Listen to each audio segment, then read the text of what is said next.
You call it the triangle axiom. I do, yeah. Thank you, Mike. Right, so you've managed to confuse a lot of people within that argument. Weird times, buddy. Because like you weren't trying to say that all horizontals are not parallel because you can draw a cross on a piece of paper. I was temporarily agreeing. That wasn't the argument. For fuck's sake. Because some people have took it as though that is. I'm sorry. A separate discussion. Happy to talk about that one day. What I originally suggested, and Mike knows this, Mike Jones. We agreed we'd sort of discuss the postulate first. And you call it the triangle last time. I do, yeah. I discussed the swimming pool. Thank you, Mike. Question. Weird times, buddy. You don't understand. Be quiet. Swimming pool. Thank you, Mike. Question. You don't understand. For fuck's sake. I'm sorry. Thank you, Mike. It's not my problem if you don't want to learn. Thank you, Mike. You're just on your own. Well, that I hold to be a self-evident. You call it the triangle axiom.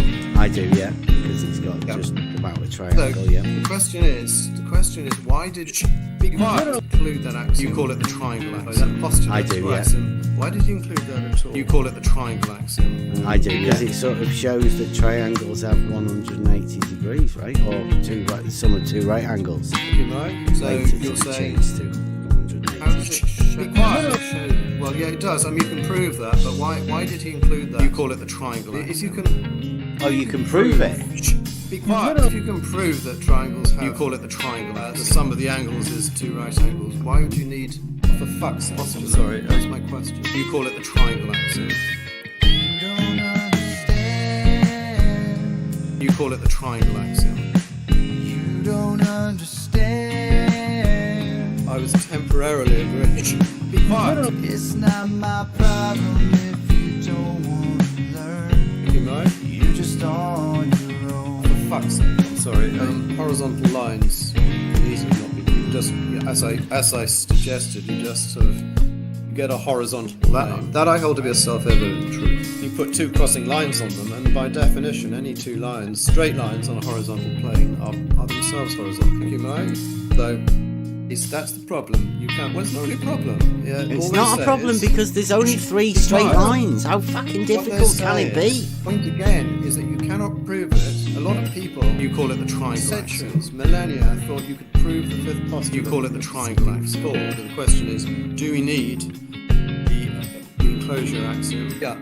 But not on the globe hypothesis. I received opinions we don't need it because postulate 1 will do the job for you. And look, but I simply wanted to ask you why you think the postulate's there, and you have explained that. And you have explained that. But not on the globe hypothesis. That I hold to be a self-evident truth. I'm sorry. It's not my problem if you don't want to learn. Be quiet. You're just on your own. I'll be perfectly honest. I'm sure there are better people back at the other place, the blue place, who can prove this. And we're happy to talk to you. No logic, no wisdom, no worries. And you have explained that. You're just on your own. You know. No reason, no logic, no answers to questions. And you have explained that. You're just on your own.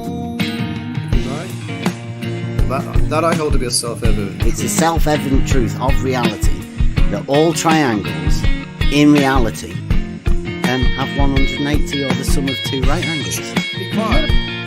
But not on the globe.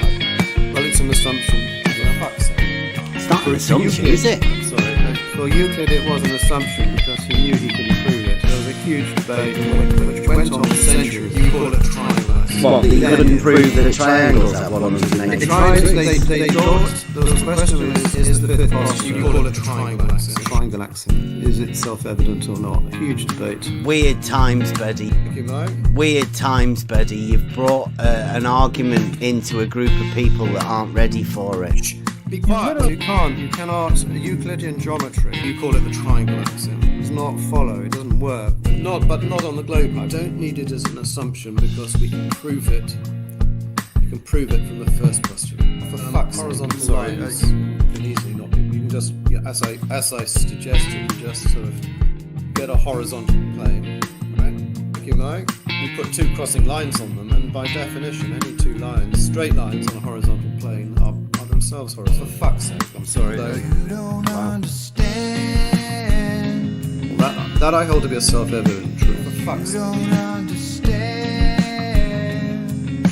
If you could prove it, it wouldn't be a postulate, It's would it? not my problem if you don't want to learn. You're just on your own.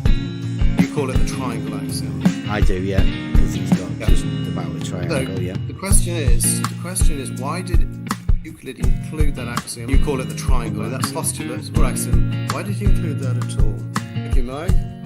Because it sort of shows that triangles have 180 degrees, right? Or the sum of two right angles. But not on the globe. Eight You're is saying, changed to for fuck's sake, how does it show? sorry, How does it show that? Well, yeah, it does. I mean, you can prove that, but why did he include that? Be quiet. If you can Oh, you can prove it. you call it the triangle axiom. If you can prove that triangles have the sum of the angles is two right angles, why would you need postulate? That's my question. I will not verbally disagree with it. What goes on in my own head is my own business. I do not believe that. Be quiet.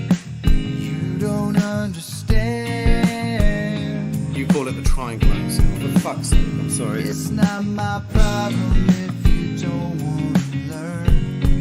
You're just on your own. Yourself, don't tell me to be quiet. You have a horizontal plane, and any straight line not drawn on the globe must itself be horizontal. That I hold to be a self-evident truth. Yeah, not on the globe hypothesis. I was temporarily agreeing.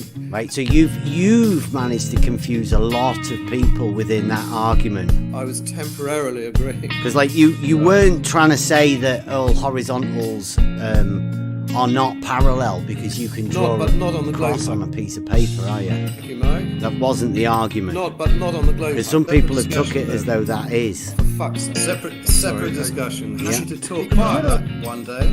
Yourself, don't tell me to be quiet. Point again is that you cannot prove it. A lot of people, you call it the triangle axiom. Centuries, millennia, thought you could prove the fifth postulate. You call it the triangle axiom from the preceding thought. Be quiet.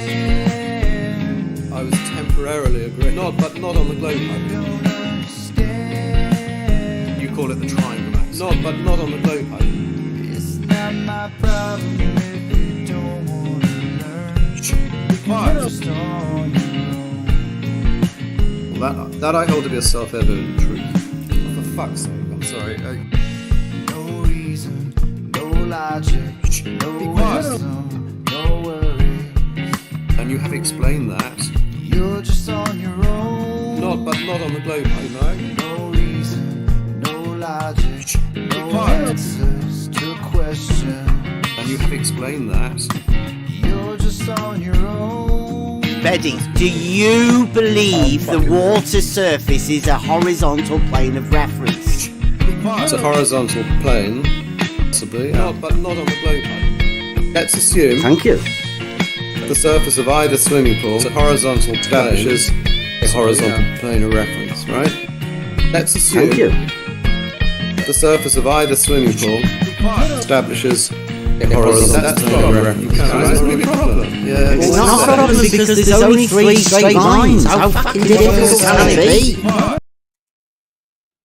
And we are live. Welcome everyone. It is Monday, Model Affliction Monday. Thanks for joining us. It's going to be a good one tonight because really I've been sort of on a journey, and tonight is going to be sort of the Logos that ends us up at this sort of place. We've been attempting to help people along on a journey. It's an individual journey, and therefore you don't really want to give people too much because they have to go on the journey on their own. You can't imagine that you can hand this over to people. So tonight's the sort of an explanation of the Logos, of why we've been here all this time, really. And so first of all, I think we have to get out of the way. Nathan Oakley's POS PC is well, there's something wrong with it. And Nathan's got good at gaming, so we need to get him back live streaming. There's a video he's gone out today, so put that thing out, let Nathan know. But I posted a video this morning, and I said, we watched it. Really feel sorry for the guy. He's trying his hardest to get this POS PC back to up and going, and so let me get this. I posted a comment, and can you see that? I'll read it out.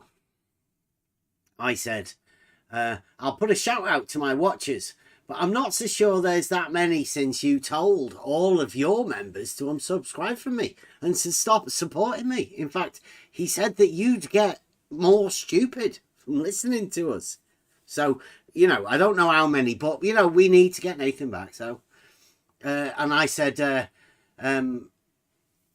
you told all your members to unsubscribe from me and stop supporting me. But the flat earth needs people like you live streaming. So let's get you back gaming.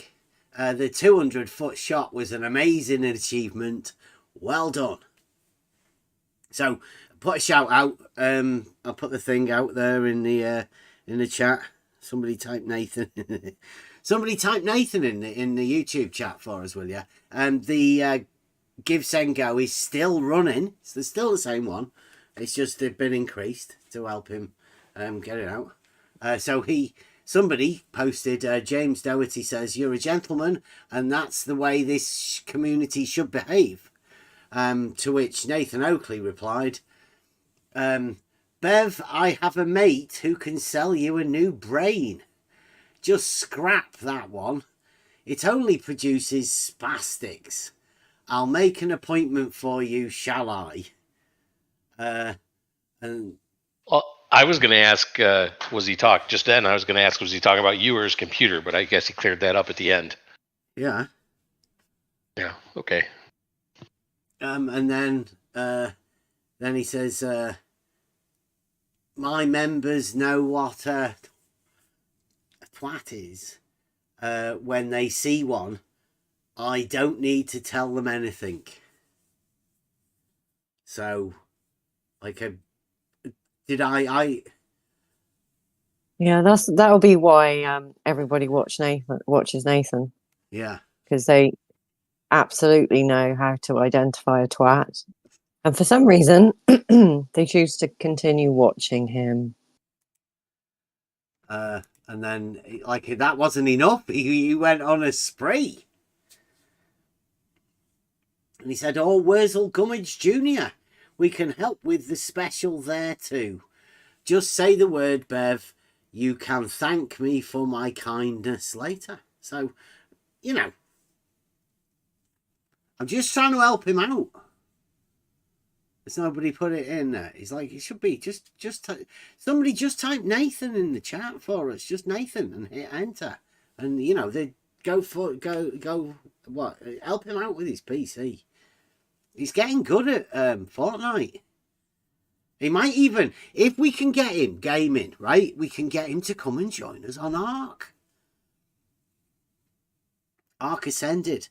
We've got a server, and it's very, let's call it noob friendly. If you want to get into gaming, want to test your PC, get Ark Ascended. It's coming to Xbox and PS5 soon, and you can join us on our server. You don't have to go to the community servers and risk getting killed all the time. Just come onto the on the level Ark Ascended server. Happy gaming. But I don't know why Nathan's being like that. We're trying to get him back. The community needs people like Nathan. Also needs people like us as well. because there's a lot of what we're going to go over tonight is this mind work that people are playing on each other, mind games.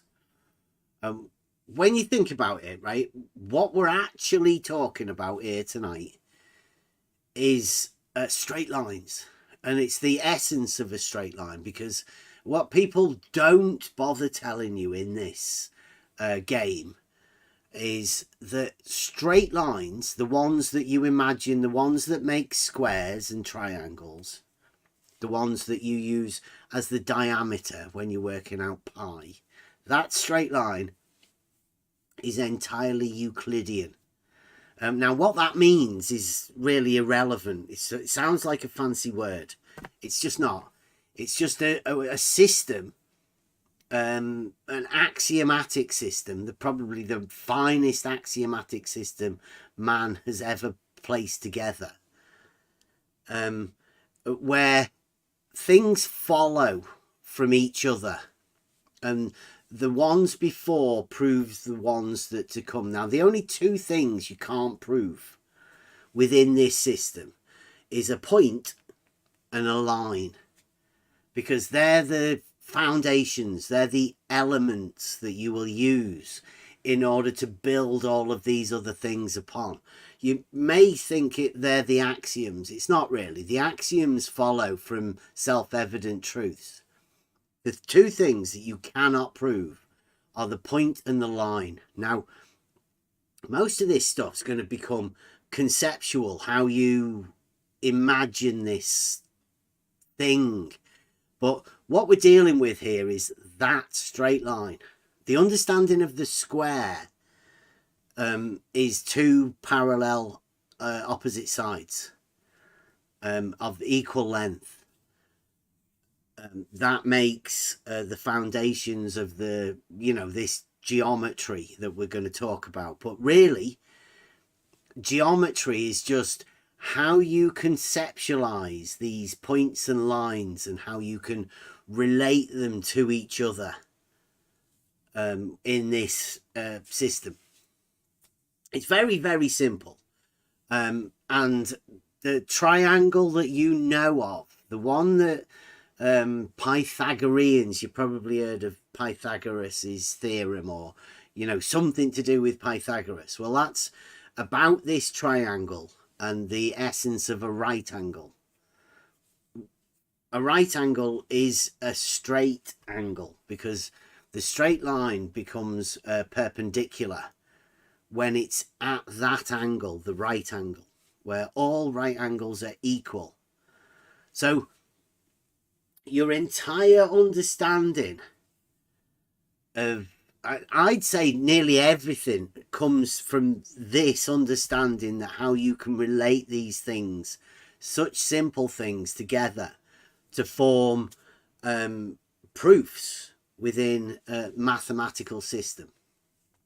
I call it geometry, but there's a demonstration within geometry that doesn't happen within mathematics. Doesn't happen within the number form of mathematics, whereas geometry is a line conception thing. It's how you relate these lines and points together in space, that space being the space of reality, and you can relate these things to reality. You doing, cat? Cat wants attention right in front of me. Oh, I'm doing something. So what we're going over tonight is a video of a guy that has a different idea to what's going on. Whereas we've been going to the essence of geometry and working out that triangles only have 180 degrees. That's all they can have. There's no other way of doing it. Well, enter the non-Euclidean, the not straight as you understand straight. That's the realm that we're going to be going into now. And now this is a something that's going to be troubling a lot of people, because it's not just, you know, like you either do or you don't understand mathematics.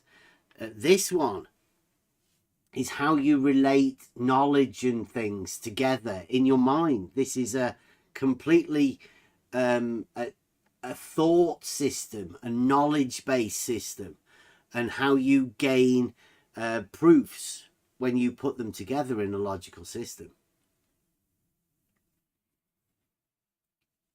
So I'm going to go into this. So we're going over a video tonight. I'll put it in the description. And it's from, let me get, Logos handed me this video.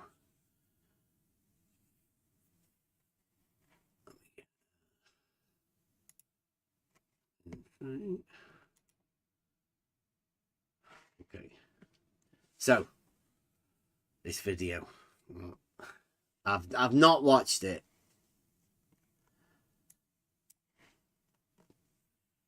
So this guy, he's called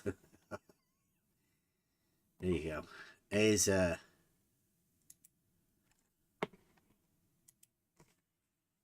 a sight not many people get to see. Now this man leering at you from his ceiling. He's got fancy stuff on the ceiling, hasn't he? Look at that soundproofing. Not just on the walls, ceiling and everything.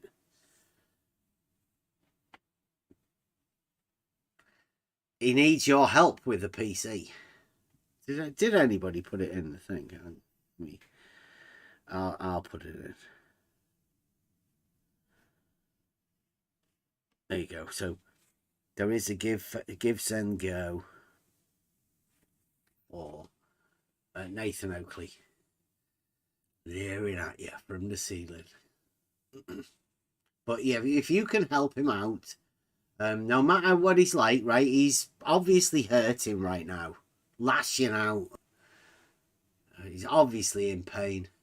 So, you know, help him out. He doesn't mean to be mean and nasty to people. Pretty sure it's the PC's fault. POS, PC.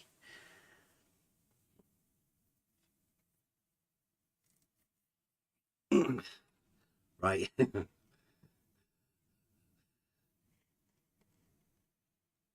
That's a members only video, that, you know. Imagine what they get up to. It's like a OnlyFans, Nathan Oakley OnlyFans.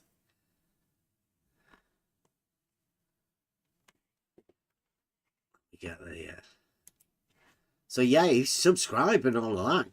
Get over there. John B, become a member. You'll get to see videos and shots like that all the time, I presume. I wouldn't know. They all keep banning me as well. I went on STST, Seek Truth, Speak Truth, and I've been hidden. He doesn't want us to go over there and speak. He talks about a free speech platform. Oakley fans. Yeah, there you go.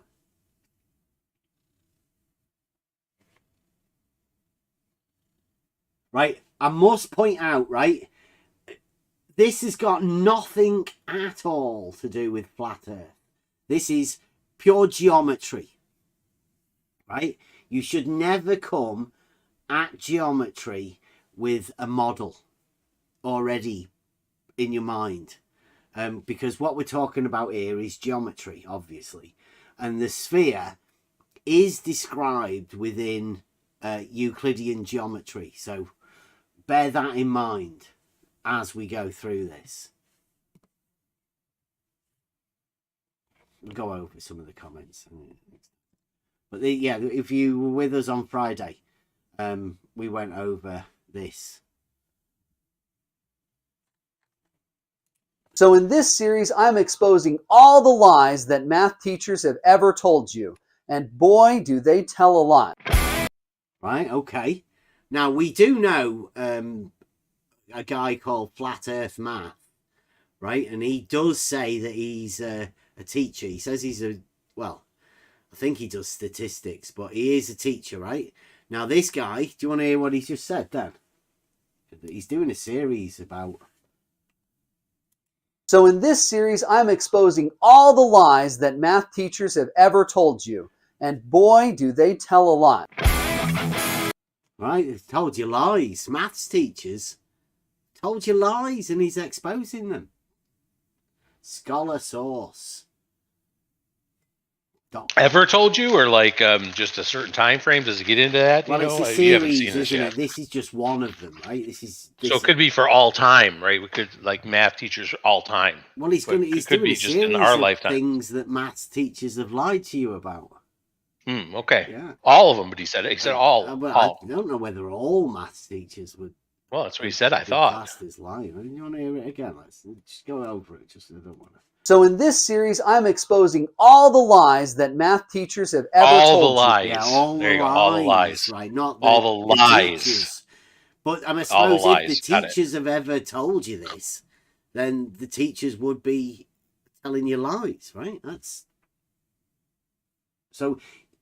If I don't know how this is going to go, really. Sounds weird. I think this guy. I think he's a teacher himself. You. And boy, do they tell a lot. A lot of lies. Maths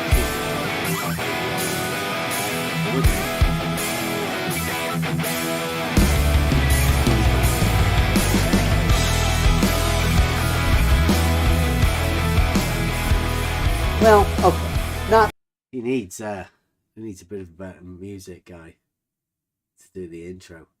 We know a couple of good guitarists, band sort of music guys.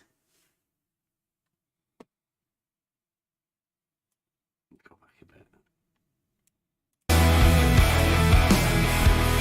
well, okay, not really. But math teachers do tend to leave things out that are too complicated to get at the point that you're trying to say. The lie that I want to talk to you about today is the angle sum of a triangle. Now, you probably know from your geometry classes that if you take the three angles in a triangle and you add up the measures of each of those three angles, if you do it in degrees, you should get 180 degrees. Right, everyone, you all right with that? I'd say yes. That's there are many Yep. many Affirmative. proofs that a triangle has the sum of two right angles, and like he said, in degrees, if you want to do that, that's 180. Many proofs. So If you add them up in radians, you should get pi, which is the best number, by the way. But it actually... was that a little lie? Did he just squeak in a little lie there by saying pi is the best number? Yeah, pi's not a number. Mm-hmm. So yeah, I'd say yes. By the way, on the point before about whether this is a proof, all angles of a triangle adding up to 180 degrees. We also had a university professor. I think one of his comments was that if you didn't have that as one of your, let's say, axioms, self-evident truths, that you might be a fool. I think he said that. I think there was a song about that as well. Yeah, it's again triangle axiom. It's there. It's an axiom, and of course, there's many proofs that triangles have 180 degrees. And of course, we're dealing in a logic-based system where the law of non-contradiction applies. Right? You can't. If there's proof that triangles have 180 degrees, then that's it. There's proof. You can't undo a proof with another proof of triangles having more or less or whatever, something other than what has already been proved to be true. It's going to be interesting where he's going to go here. I mean, does this come from a not understanding the Euclidean proof system? Well, I don't know, but I would say that, you know, the very little bit we've heard, I'd say that this particular thinking around this by this particular individual stems more from hubris, I would say, than maybe a misunderstanding of Euclidean, because he's saying all the lies that math teachers have told, and this is the first one. Is this the first in the series, or are there others? I don't know. This is just the one Don't that either, but showed up on my feed. This- right, it was right at the top, looking glaring at me. I would have thought that if you're going to bring up this topic in the, you know, lies that math teachers may have been telling, it would be the other way around, like that triangles have more than 180 degrees or less than 180, something other than 180 degrees. Yeah. But no, this is It's just so. It seems a little bit hubris to me. I mean, that's what I would say. But Yeah. we'll have to continue to listen. First impressions and all. That there are many proofs of that triangles do have 180 degrees, or like he says, pi radians. Yeah, that just means a semicircle, really, and the semicircle is integral to the right angle triangle and the hypotenuse. It's pretty obvious why it's pi and 180 degrees, because it's obviously provable. It may sound ridiculous, right, to think that it could be anything else. I would say so anyway. Actually turns out that that fact depends upon the geometry that you're in, and it's only true if you're in a flat space. Right, now, Flat space. yeah, he says that the geometry that you're in, and then it says it's only true if you're in a flat space. Well, space is three-dimensional. We live in Euclidean three-dimensional space, as dictated to by Euclidean geometry, the proof-giving system that tells us that triangles have 180 degrees, and pi is the relationship between the diameter and the circumference of a circle. So, and he agreed, and he did say that depends on what the geometry that you're in, right? Implying that you're in a certain geometry. Well, can we be in? I mean, maybe we get the take of other people, but can we be in any other geometry? Can we be in that? And what does it mean to be in it? Is it just does that mean your mind only, or like your actual body, your physical being, and the physical being of other things, people, and objects? I mean, I'm a little confused here. Yeah, I'd say what we're dealing with here is going to come into people should be able to see.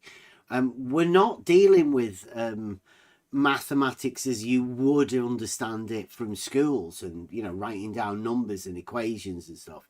What we're at here is the very essence of our knowledge, right? We've come, if you want to philosophize it, right, we've gone all the way back to the first principles. That's what we're talking about here.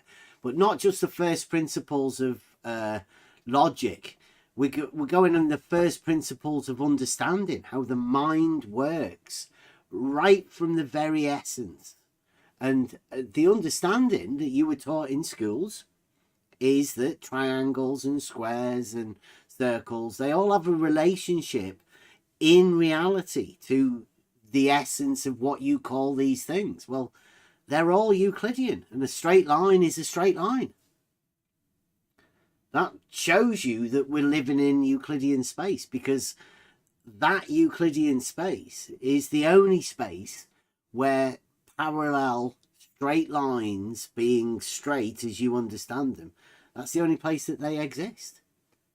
So if they exist in reality, you are in Euclidean space, space that everybody understands. This man here seems to be flippantly saying you can just swap and change your geometries, meaning the space that you're in. thinks he can control it. It sounds like. Let me go over that again. which is the best number, by the way. But it actually turns out that that fact depends upon the geometry that you're in, and it's only true if you're in a flat space. So you have What's to a be in flat geometry, space? and you have to be in flat space, which is impossible, of course. Yeah. So you well, hang on. Depends on what flat space means, doesn't it? He says that it's only true that the straight lines are in a flat space. Well, space is three-dimensional. It's not flat. Like, so what does he mean? What is a flat space then? Is this guy a flat earther, right? Does he mean horizontal space? But what does that even mean? Because it's I don't know. Three-dimensional is horizontal and vertical. Like, Does he what mean by flat? Could he mean by flat space that you have to be in a building that's been leveled by a professionally leveled, let's say, and is flat to the observation, to the eye? Because if that's the case, you can't go outside on a hilltop and have this type of geometry hold true. Yeah, pretty much any space. Absolutely certain that your teacher was drawing on a whiteboard, a blackboard, whatever, and that was vertical. Right? It may have been measured by Alberuni, because everybody knows that anywhere he measures, it's flat. You know? Well, So, measuring mountains flat, so yeah, you could be right correct. there. Yeah. Yeah. That's what flat earthers say.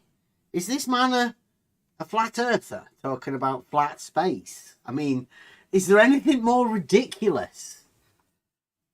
What's a flat space? How did he say that? It is nonsense because his own body is 3D. So it means that he is outside of this 2D space. So in fact, you cannot be in 2D space as a person with your body because you are 3D. So I don't know what he meant, but it is for me just nonsense, and he's bringing some new speech here because I cannot understand why he's saying flat space, because it doesn't make any sense. Flat earthers do that, right? And I've heard Yeah, I've heard all sorts of things: flat line, flat plane, flat. It doesn't matter. They'll just tag flat to anything. But to tag flat, it's almost like somebody saying that the surface of a ball is 2D, right? These are the real flat earthers. They think space is flat. Whatever you conceptualize space as, right? It doesn't really matter. I consider it the distance between physical objects, right? Other people consider it filled with lights and stars and planets and all of that, right? How could that possibly be flat? It cannot be flat. So he's talking about maybe his concept, because reality is 3-dimensional, not 2-dimensional.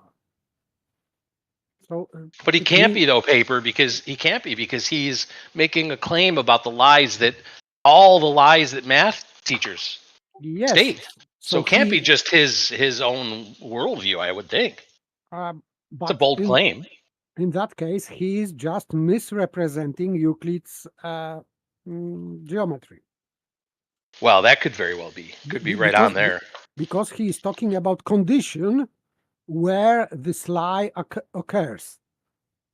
And he says that your requirement for that lie is Euclidean flat space, which is not existent. So for me, he's making strawman. He's talking about a lie within Euclid's geometry in flat space. So for me, it is just Stroman, because now maybe he will be talking about a lie in flat space, which is for me ridiculous. No, let's listen what he has to say. It's going to do some flat maths. But this is flat Earth math, right? I mean, forget about the Earth at the minute. This guy's just doing flat math. He thinks Euclidean, like, can people? I mean, I would call myself lucky to have Fight the Flat Earth tell me, you know, non-Euclidean geometry is some sort of a, you know, a rebuttal to a straight line.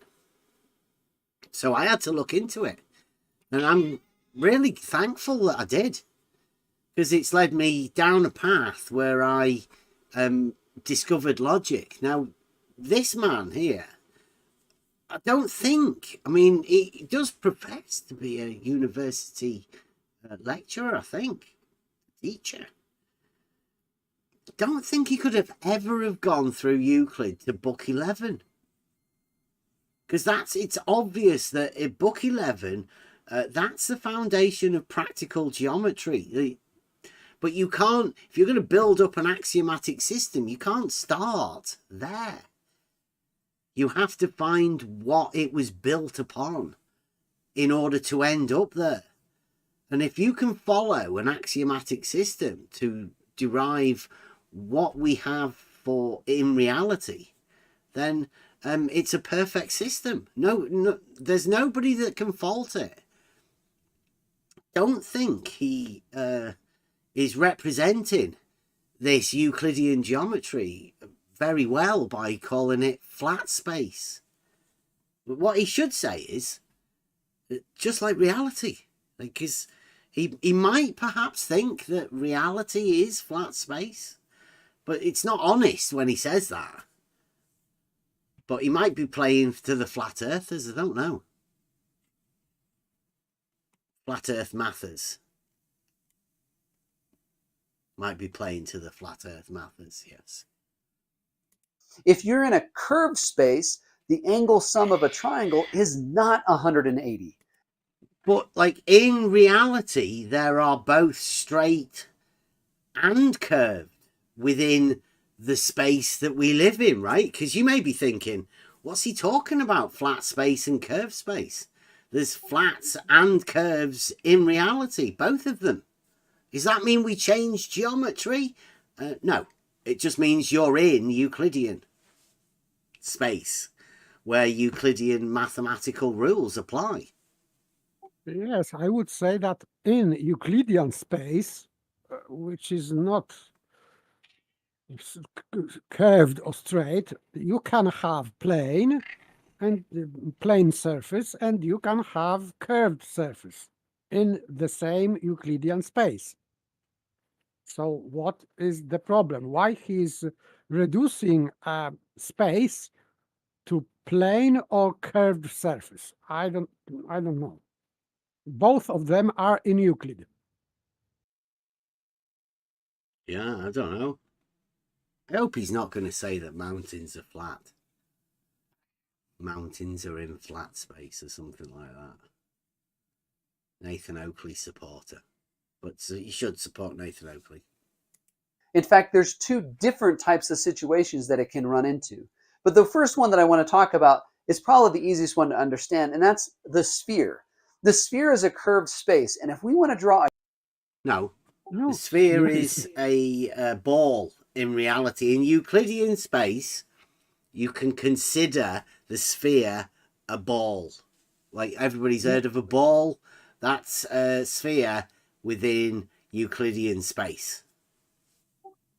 But he is, from the beginning, he is using a surface of solid object as space, which is, for me, it is very strange. Well, yeah, because he said that Euclidean was flat space. Well, We know Yes. that the sphere is in Euclidean geometry, book 11. It's as though he's never seen, he's like misrepresenting book 11 within Euclidean geometry right here now.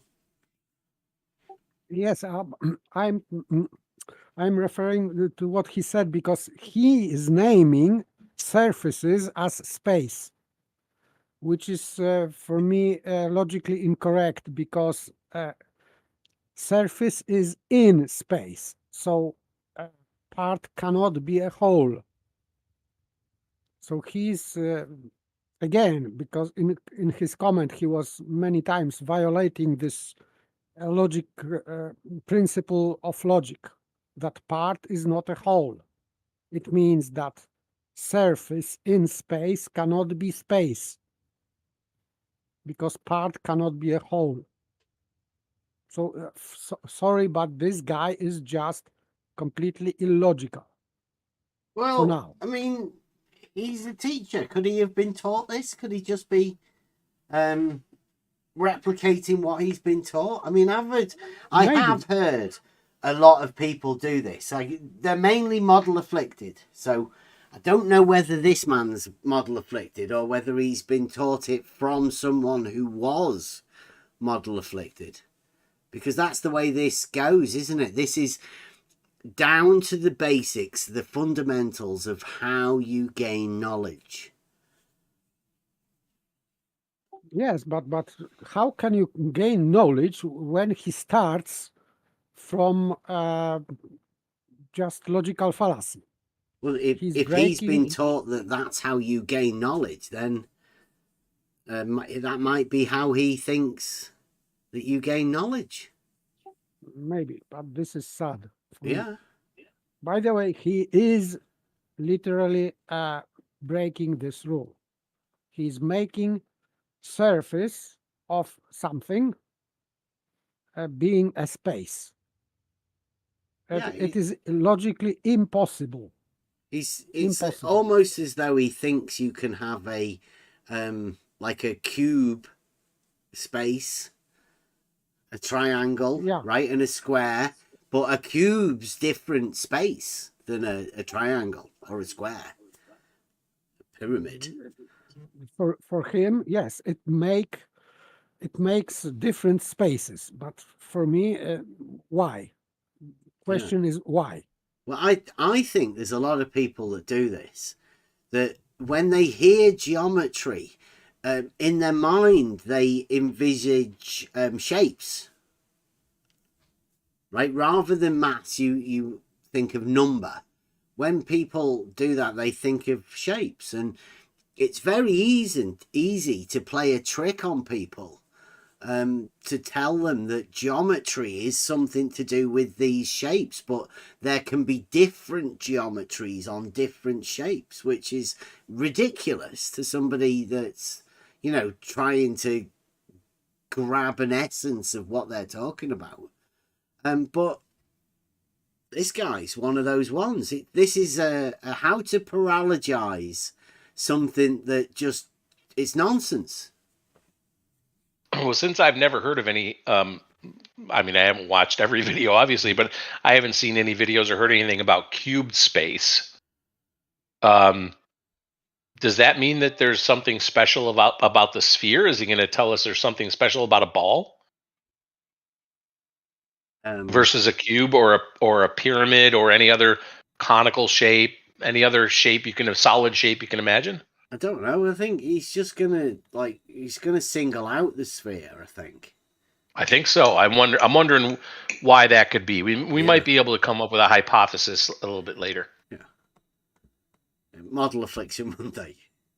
Welcome everybody. If you're just joining us, we're going over a video of a guy's called Scholar Source, and the angle sum of a triangle is not capital letters 180 degrees ? He's attempting to answer that. He's I'd say he's already fallen into stolen concept sort of realms quite a few times. A triangle on that curved space We have to build it out of lines that are on that space. Now, if you watch my previous mathematical misconceptions video, you'll know that the lines on a sphere are actually the great circles.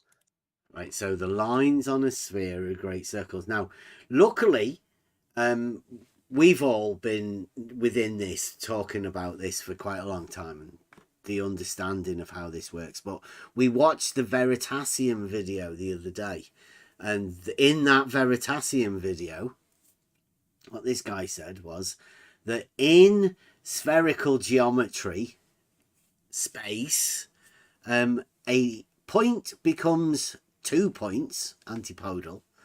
A line becomes a circle, like he's just said, a great circle, because giving it extravagant names seems to do something else. It's just a circle. And the plane becomes a sphere. So if you can imagine you're conceptualizing a plane as a sphere, then good luck to you. But I'd say don't even bother. It's a sphere. It's a Euclidean ball. Don't try and imagine that the geometry is any different on the surface. The surface is literally where they perform the mathematics of spherical trigonometry in reality.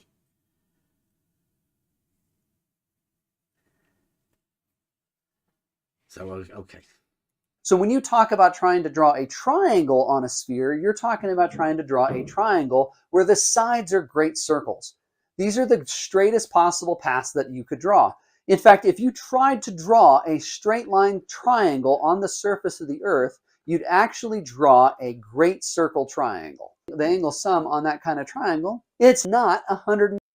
So what he's showing there, right, is the angles will be measured between the planes cut internally through those circles cast, right? Because the circle makes a plane, and the angles can be measured between the planes of the circles that he's imagining. Now, for some reason, he imagines that's not Euclidean. Well, it is. It's an angle as described within Euclidean geometry through 3 planes described perfectly within Euclidean geometry. Yes, and these 3 lines have nothing to do with this spherical triangle. So he is drawing these angles, but these angles are describing 3 planes, not 3 lines. But this is, I would say that this is visual trick he's making, because looking at this, what he has drawn, people would think that he is saying, or he is talking about these angles between 3 curved lines, but it is not. Yeah, you can't have an angle between a curved line and a curved line. Yeah, yeah. But it is, you know, if you were to do this with a ball, a sponge ball, let's say, you could easily see that the piece that you end up with has straight sides, and the angle would be the measurement between those straight sides that go to the center. Yeah.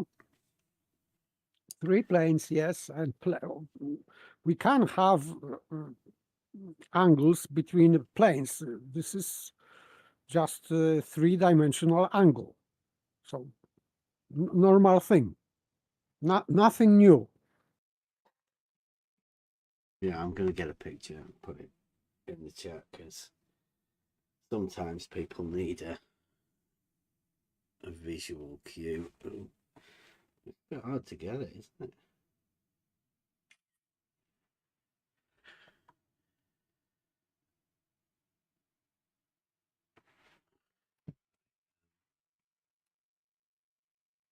This one, this over. There you go. Right, there you go. That's the slice through, and their angles will be measured between those planes that you've developed when you've cut through a ball.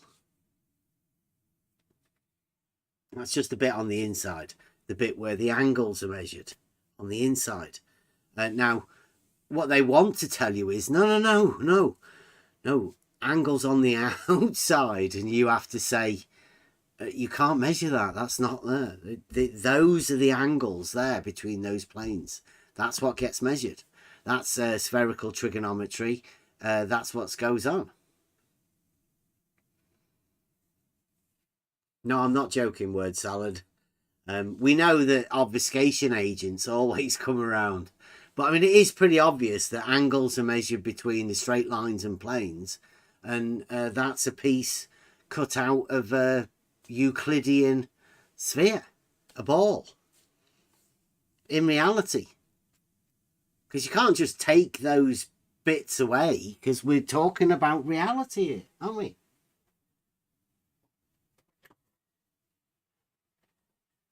Talking about the conceptual eye understanding of geometry. Actually, in reality, we're talking about practical geometry. The moment you state ball, you're in Euclidean space, but we're always in Euclidean space. We never leave it. You can't step into not Euclidean space. So this is obviously something a little bit different.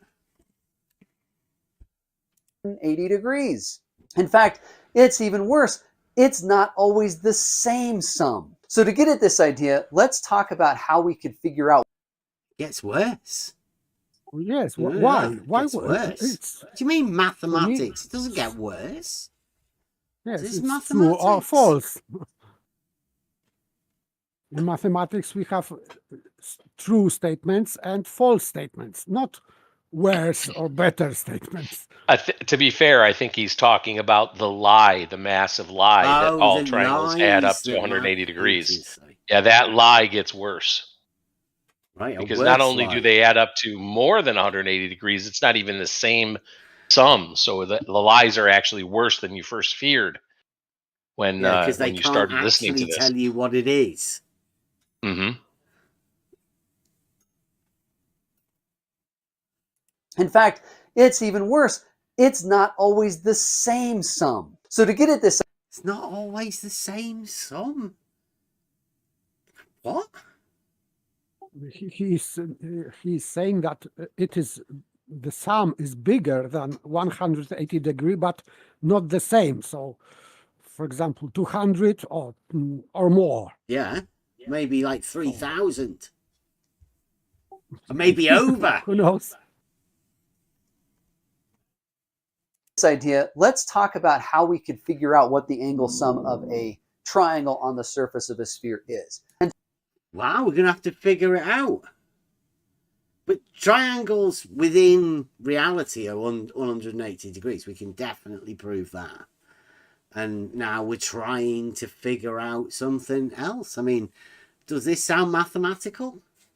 No, for fantasy, just fantasy.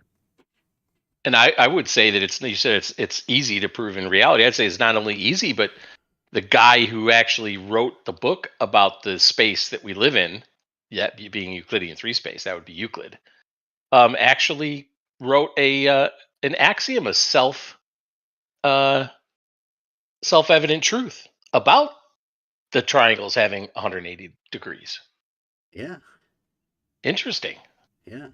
To tell you where But the big triangle will be lies. formed. On which Big side of lies. the line the triangle will be formed. Yep. If you think that something looks parallel, you might be surprised to find that a triangle gets created on a certain side if the angles aren't 90 degrees.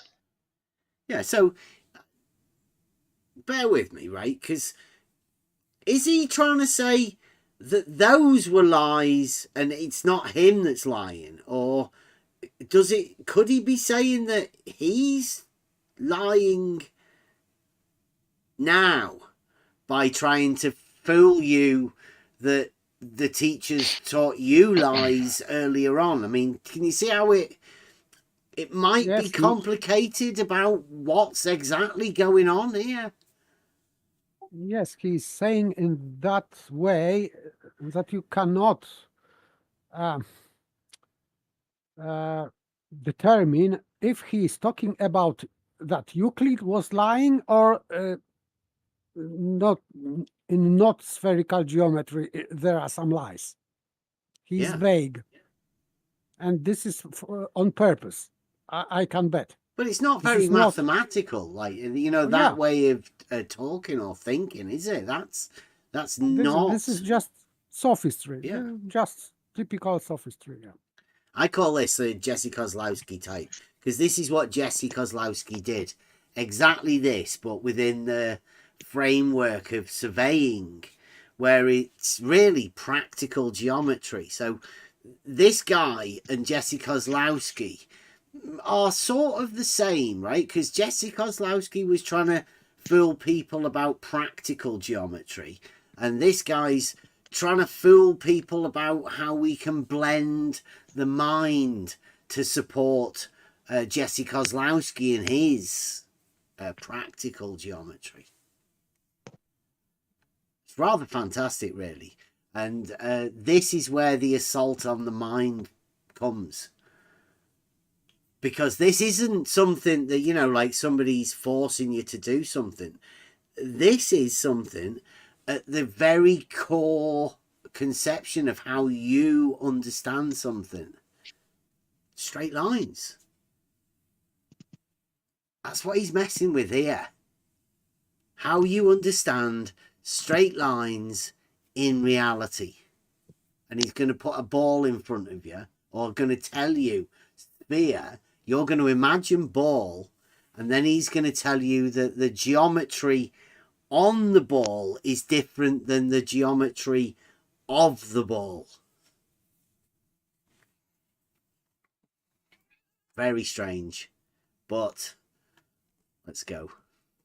And to understand that, we first have to introduce a shape on the surface of a sphere called a loon. Now, a loon is the intersection between two great circles. The loon. Loon. That's interesting. Yeah. Like moon. Wow. Loon. What does it mean, this name? Because don't know. Well, let's talk about that, Yeah. shall we? Intersection of two great circles. A point, which obviously becomes two. Because there's no such thing in spherical geometry as a point. There's always two. So I'm glad that we're getting into this kind of depth, because again, this could be just all part of the lie situation. So we'll have to take this, right? But here, let me put something. Bev, you may want to show this on the screen for the audience as well. Yeah, I'm going to put it in the live chat. Hang on a second. Yeah, it's just simple Merriam-Webster. I think that's how you spell it. Now, unless he spells it differently. So we may need to check the spelling because he's only talking. So, but there's a definition of loon. I think he said loon, correct? Did we get that right? Say loon. What? L-U-N-E? L-U-N-E. Yeah. L-U-N-E. Okay, thank you. Mathematical loon. Interesting that's also a word you may want to just... Yeah. You've never heard Okay. it before? Yeah. Equivocal, right? Yes. Equivocal. Equivocal. Equivocal. They Sounds the same. Thank you. But different. Thank you. Raven. Raven. Yes, indeed. Yes, indeed. Okay, so here that is, and it is that definition, and only that definition, and it is the etymology is lunar, loon, moon. So paper, you're right. Yeah. Yeah. So it is the part of a plane surface bounded by two intersecting arcs of a spherical surface bounded by two great circles. That is the definition. Yeah. Interesting. The equivocal one is one I put in the live chat, which also carries with it a certain connotation I think might apply. But yeah, the etymology, the root of it is luna, Latin luna, or moon. Two great circles always intersect at 2 points, not one. This is where the essence within this geometry that a point has to be 2 points. A straight line has to be a great circle, and a plane has to be a sphere. Another interesting tidbit about that: first known use. Very specific. I mean, this is very rarely in etymology. If anybody's interested in the origin of words, especially English words, very interesting. There's only one date. There's not even a range. It's 1 year, 1704. Wow. Yeah, 1704, not 1700 to 1710 or something like that. No, 1704. Yeah, but nothing else to go with it, or do you want to put the Nope. What was it? etymology? What was 1704? The first use of the word? Yes, first use of the word. Loon. Yep. I was just reading here. It says, talking about loons in spherical geometry. Our first activity allows you to explore the two-sided polygon called a loon. Such polygons do not even exist in Euclidean geometry. Sides of a loon are both half lines with common endpoints. Recall that lines on a sphere are great circles. You can picture the area of a loon as the area between two lines of longitude on a globe model of the Earth. The common endpoints, the sides of the loon, are represented by the north and south poles. Yeah, That's kind of where they intersect. when Fight the Flat Earth said to me, non-Euclidean geometry, I sort of went, oh, let's go and have a look at it. And then I found the axioms. Once I got rid of the idea that there's only 5 and found the other axioms, there was one in particular that stood out to me. I've liked it ever since. And it states, no two straight lines can enclose a space. So what was that again then, Erdbear? Right at the beginning, what does it say a loon is? Oh, yeah. Hang on. I'll get it again. Do they call it a two-sided polygon? Yes, where is it now?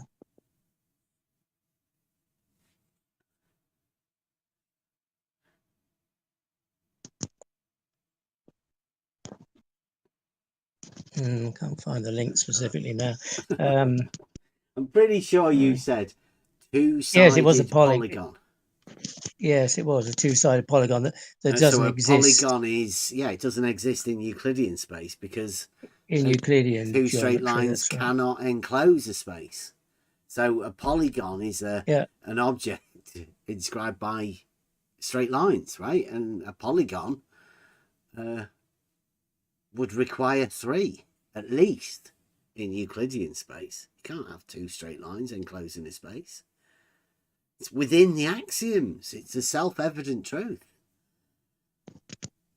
So really, all of this play about, oh, look at that parallel line there and look at this over there. Well, no, it's all about that one. No 2 straight lines can enclose a space. That's why this isn't, because at the very essence, the first thing he has to do is describe something that Euclidean geometry states can't be done within its axioms.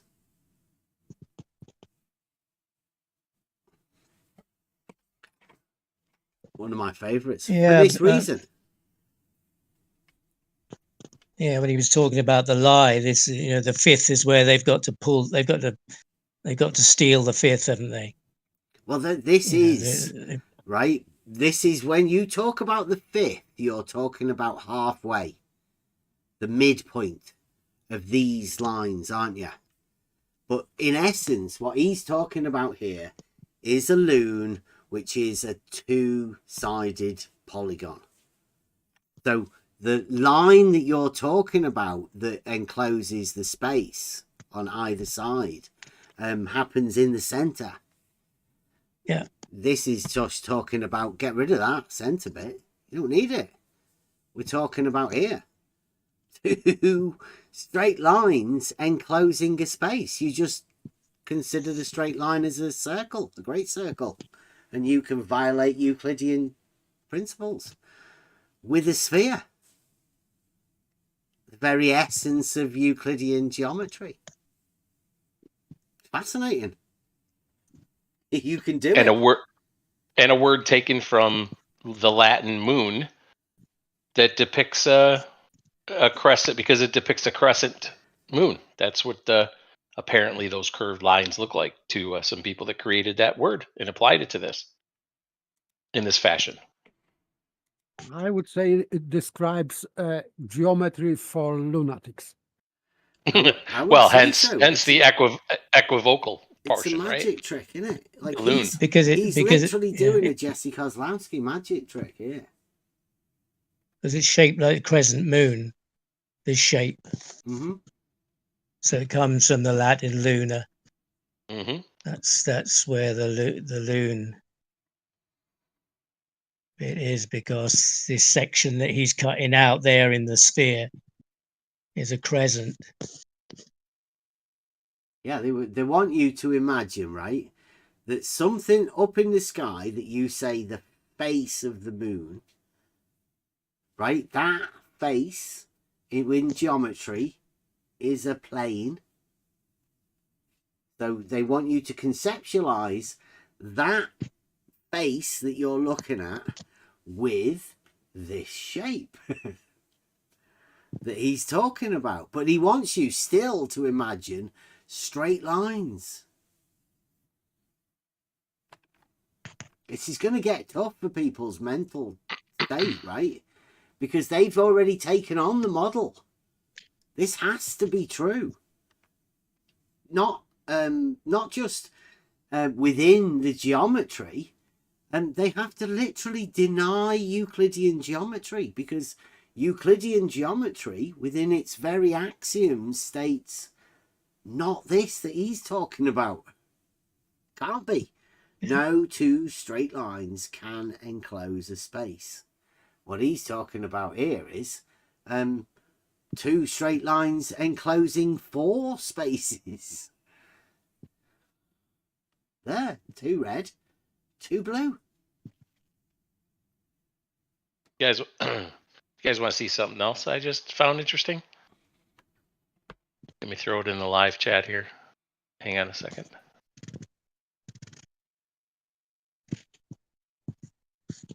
What you think about that? Get it back on screen. The graph.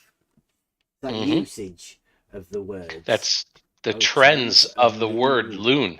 Oh, Yeah. Well, it's gone on a bit. What do you think? Dip. Like, what's going on? You're What do you think? What do you think? What do you guys think? Ever been. a conspiracy theorist, you.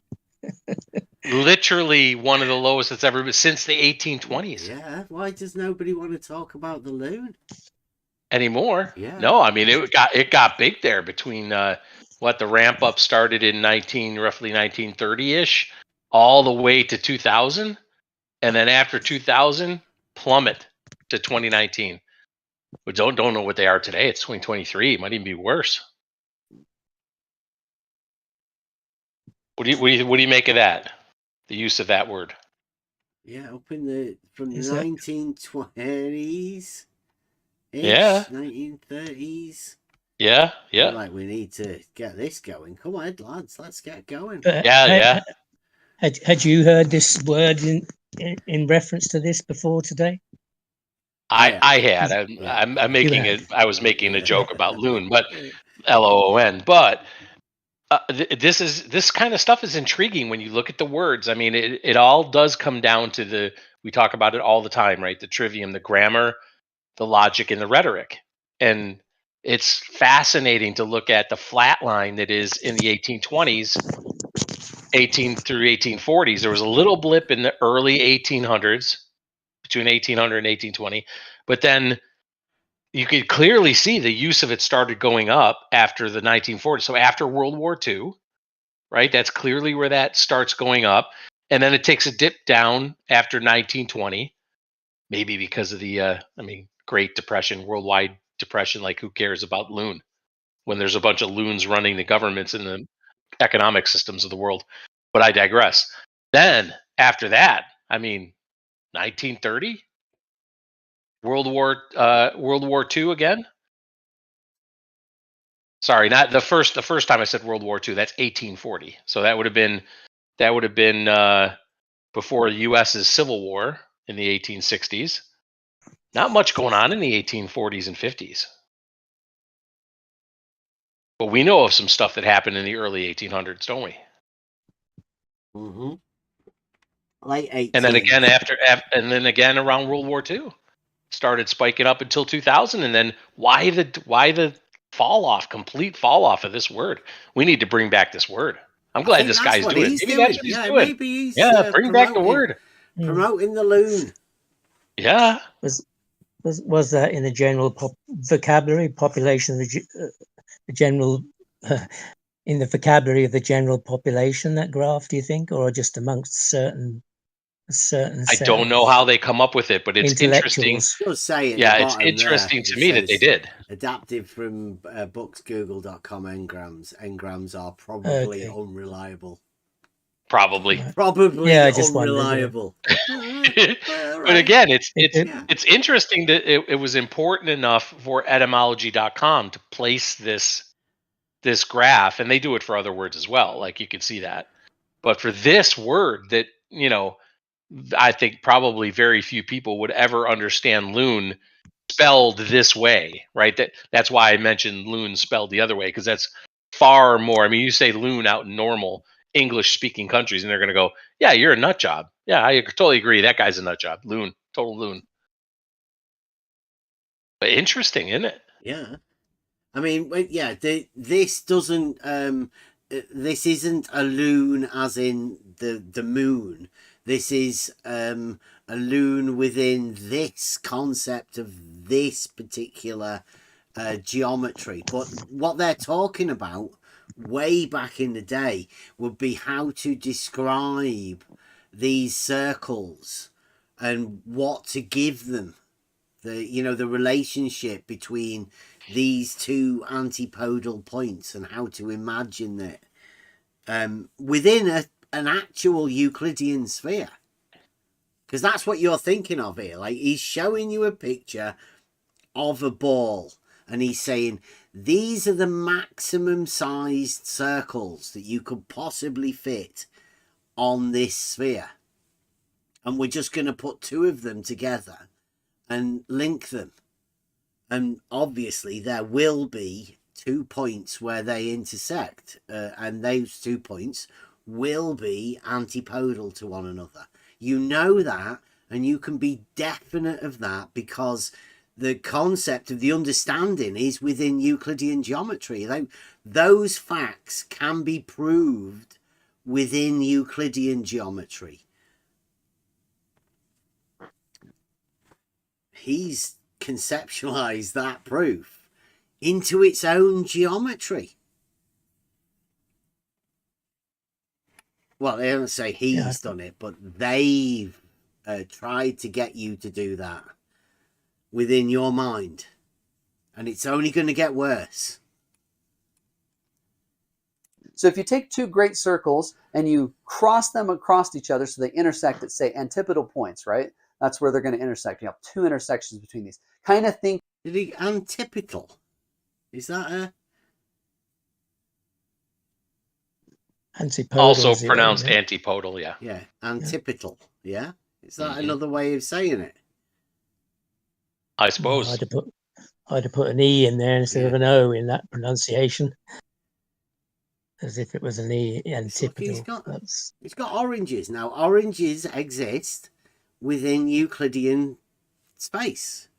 Three-dimensional space that we all live in. And he's going to oranges. Good example.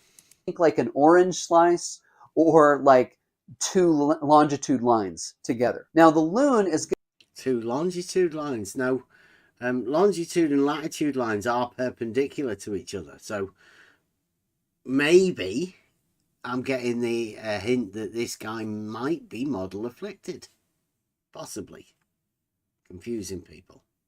going to be the region that is between the two great circles on either side. So a loon has both a front face and a back face. Now we can figure out the angle that's formed by this loon by looking at the great circles at the intersection point. If you look at the tangent line of those, which of course go off the surface, those lines form an angle. And that's how we'll define the angle between those two great circles. Tangent line. It's not just an angle between the planes. He's now going to develop an external tangent point. And tangent points and tangents are Euclidean because they're straight lines of planes. That's actually the most natural way to define an angle between two great circles. No, it's between the planes of the circles. Yes, he's creating a plane because he's drawing these vectors, straight lines, and he's creating a plane, and between two vectors we have angle, right angle. He's trying to pretend the surface and then deny the internal and place an external tangent. Yes, but these vectors are outside of the sphere. Yeah. So he's leaving the sphere. Euclidean space. Yes, so he's no longer talking about spherical Like that geometry. is what angle their tangent lines form. So let's... Sorry, that's my cat. Sorry, go on. I would say that he is like trickster, because he is talking about two straight lines having a right angle between them, and I don't know, he's not talking about spherical geometry anymore, but is he trying to claim that that's 90 degrees? I mean, the tangents, if you measure the tangents, they're 90 degrees, but is he trying to then transfer that onto the angle beneath them on the sphere? Yes. In your mind? Maybe, yes, but that's why I call him disingenuous, right? Because the tangent is perpendicular to the diameter or radius at the point it touches, right? So in saying tangent, he's having the internal of the sphere. So why is he not just using the planes of the great circles? Which because he is in essence anyway. He's just making it a square. Yeah, but that's going to form the apex of a triangle, isn't it?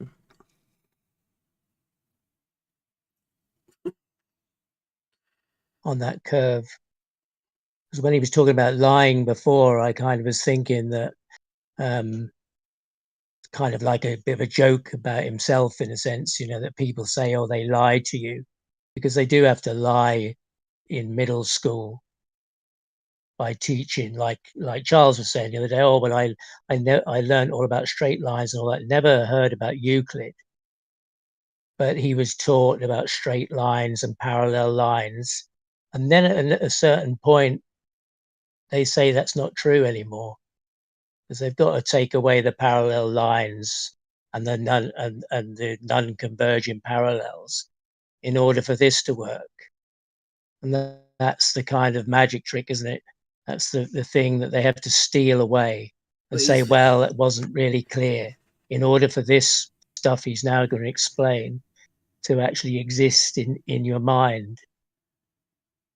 I would say that he is making trick in that way. This is linguistic, let's say, because he is supposedly talking about spherical geometry, but he is using Euclidean geometry. He's describing everything in Euclidean geometry. Yeah, this is Saragaki put it. I put it in one of the songs. He said it brilliantly. Like in the front, they're using Euclidean geometry, right, to display it and explain it and all of that. But in the back of their mind or wherever, they're doing some magic non-Euclidean shit. Right? They don't know how to express the magical non-Euclidean shit because, like the fella's doing here, that's Euclidean. Literally. He's trying to express a sphere. But the reason he's doing that and not actually holding a ball is that you'll see that when he does hold the ball, it's Euclidean. He's got to try and draw it rather than putting a ruler on a ball. Because you'll be able to see that he's not being honest. Where's the lies? Is it the teacher that taught you the proof within Euclid that triangles only have 180 degrees? Or, you know, does the lie elsewhere? That's for everybody else to decide on your own, right? It's hard to tell who's believing and who's lying. It's hard to tell which where they are. Whether he's just believing what he was taught, or whether he's trying to pass on the deception. It's hard to tell.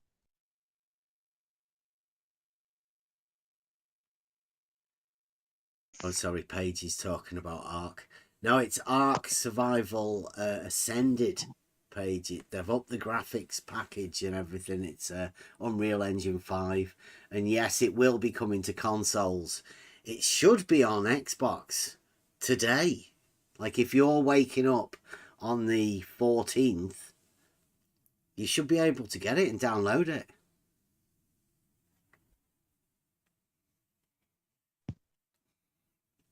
Come and join us. Got the server. Right, so yeah, I mean, it's a bit dishonest, right? Not cutting that piece out of a ball like we've got here, like I showed you a picture of. Because that's obvious that that's Euclidean. What he's talking about, he's drawing lines on a ball. But he's trying to convince you that it's got something to do with another space. That is what angle their tangent lines form. So let's take that for a minute, as that's the angle that's made by the loon. Well, it turns out then that if we draw 3 great circles to get our triangle, we actually create 3 overlapping loons, one for each vertex in the triangle. And the total sum of the loons cover the entire sphere. In fact, it covers some of it more than once. And that's going to be kind of an issue in just a minute. So what? He's just telling a story. Nothing to do with what he described just before. The entire surface of the loons covers the entire sphere. But he's meant to be talking about triangles, not spheres. Like how... Let me hear that again, because... loons, one for each vertex in the triangle. And the total sum of the loons cover the entire sphere. In fact, it covers some of it more than once. Is it more than once?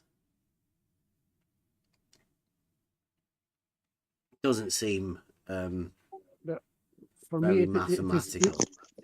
Incoherent completely. What does it mean that it covers more than once? So when it said you were going over the loon, did it say anything about it sides of a spherical triangle?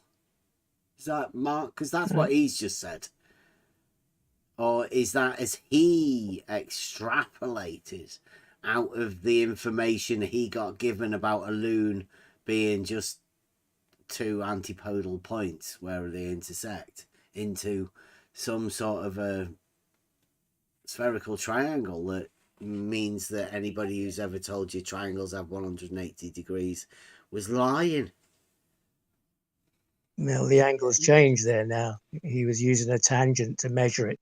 Yeah. And now that one there now is not 90 degrees. There's no tangent there. We're just taking that. And yeah, it's kind of that slight, yeah. that sleight of hand. But Tangent's that, there, but we'll give you it as a not tangent there, and we'll just put the angle down as a measurement of Euclidean degrees or radians. Yeah. I'll try to Well, that, pretend well, it's not Euclidean. I've got a similar explanation of the loon, which I lost the original one, but it says the great circle is the largest possible circle able to be formed along a sphere. In analysing two great circles that lie in a sphere, the two planes that the great circles lie in divide the sphere into four parts. These regions are known as loons, which comes from the Latin word luna, meaning moon. So a loon in spherical geometry is a two-sided polygon lying on a sphere. Mm-hmm. Two-sided polygon. Fantastic, right? Yeah, fantasy, not geometry. Literally against the axioms of Euclidean geometry. Yeah, they said it didn't exist in Euclidean geommetry. It That's said the it thing with this cannot. spherical geometry. No, originally that's what I said. It didn't. It didn't exist in Euclidean geometry. Yeah, that was a lie, right? It didn't say that it doesn't exist. In Euclidean geometry, it said it cannot exist. Yeah. Not that it doesn't exist. It just can't. It's an impossibility, was the statement within Euclidean geometry. So it's obvious that if they have a geometry that states this is impossible, you're going to have to try and just do a magic trick and make sure nobody sees it, right? Because this proves that it's not Euclidean, because it's an impossibility within Euclidean geometry. So therefore, it would make it an impossibility within Euclidean space. So were we to find out that we lived in Euclidean space, you could use this reasoning to say it's impossible. Therefore, this, what he's talking about as being a geometry, cannot exist in Euclidean space. If Euclidean space is reality, this cannot exist within reality. Yes, I agree. That's why I call it fantasy. Yeah. Just fantasy. I would as Yeah, well. they've got to blur the line. Yeah. Go on, sorry. No, go on. I mean, they've got to blur the lines between the two, Euclidean and non-Euclidean. There's no postulates, axioms, or definitions for non-Euclidean. They can't call on that, can they? But They can't say here in the minds of everybody Euclid's else. elements marked, but in other people's minds, they've got to create this illusion somewhere. This is it, what he's doing, isn't it? You know, he can't gloves like that with Charles. You know, there was a definition for the Euclidean side, but for spherical, he couldn't come up with a clear, simple definition. Well, in Euclid's Elements, book 76, it refers to spherical geometry, blah, blah, blah, and they don't have that. There isn't any definitions, postulates, or axioms for non-spherical, for spherical geometry, as far as I can see. It's all in this math and this illusion.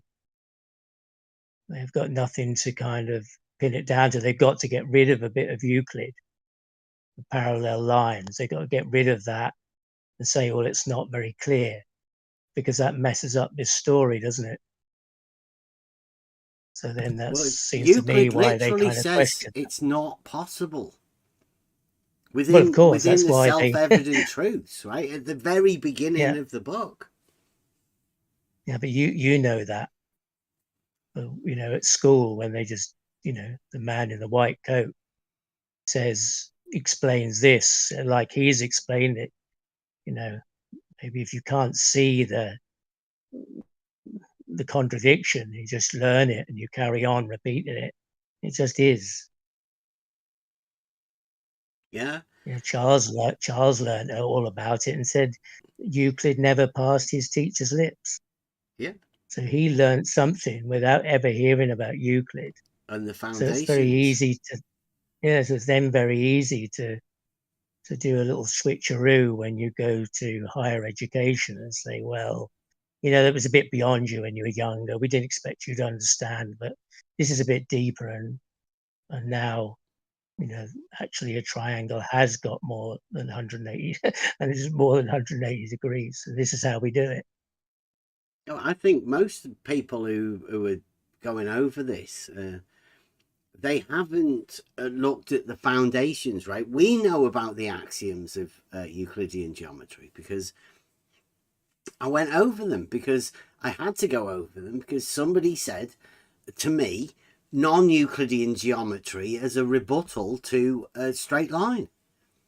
Now, I'd said that level was a straight line on a horizontal plane, and he rebutted it by saying non-Euclidean geometry, which helped us look at the foundations of Euclidean geometry to know that the axioms are there.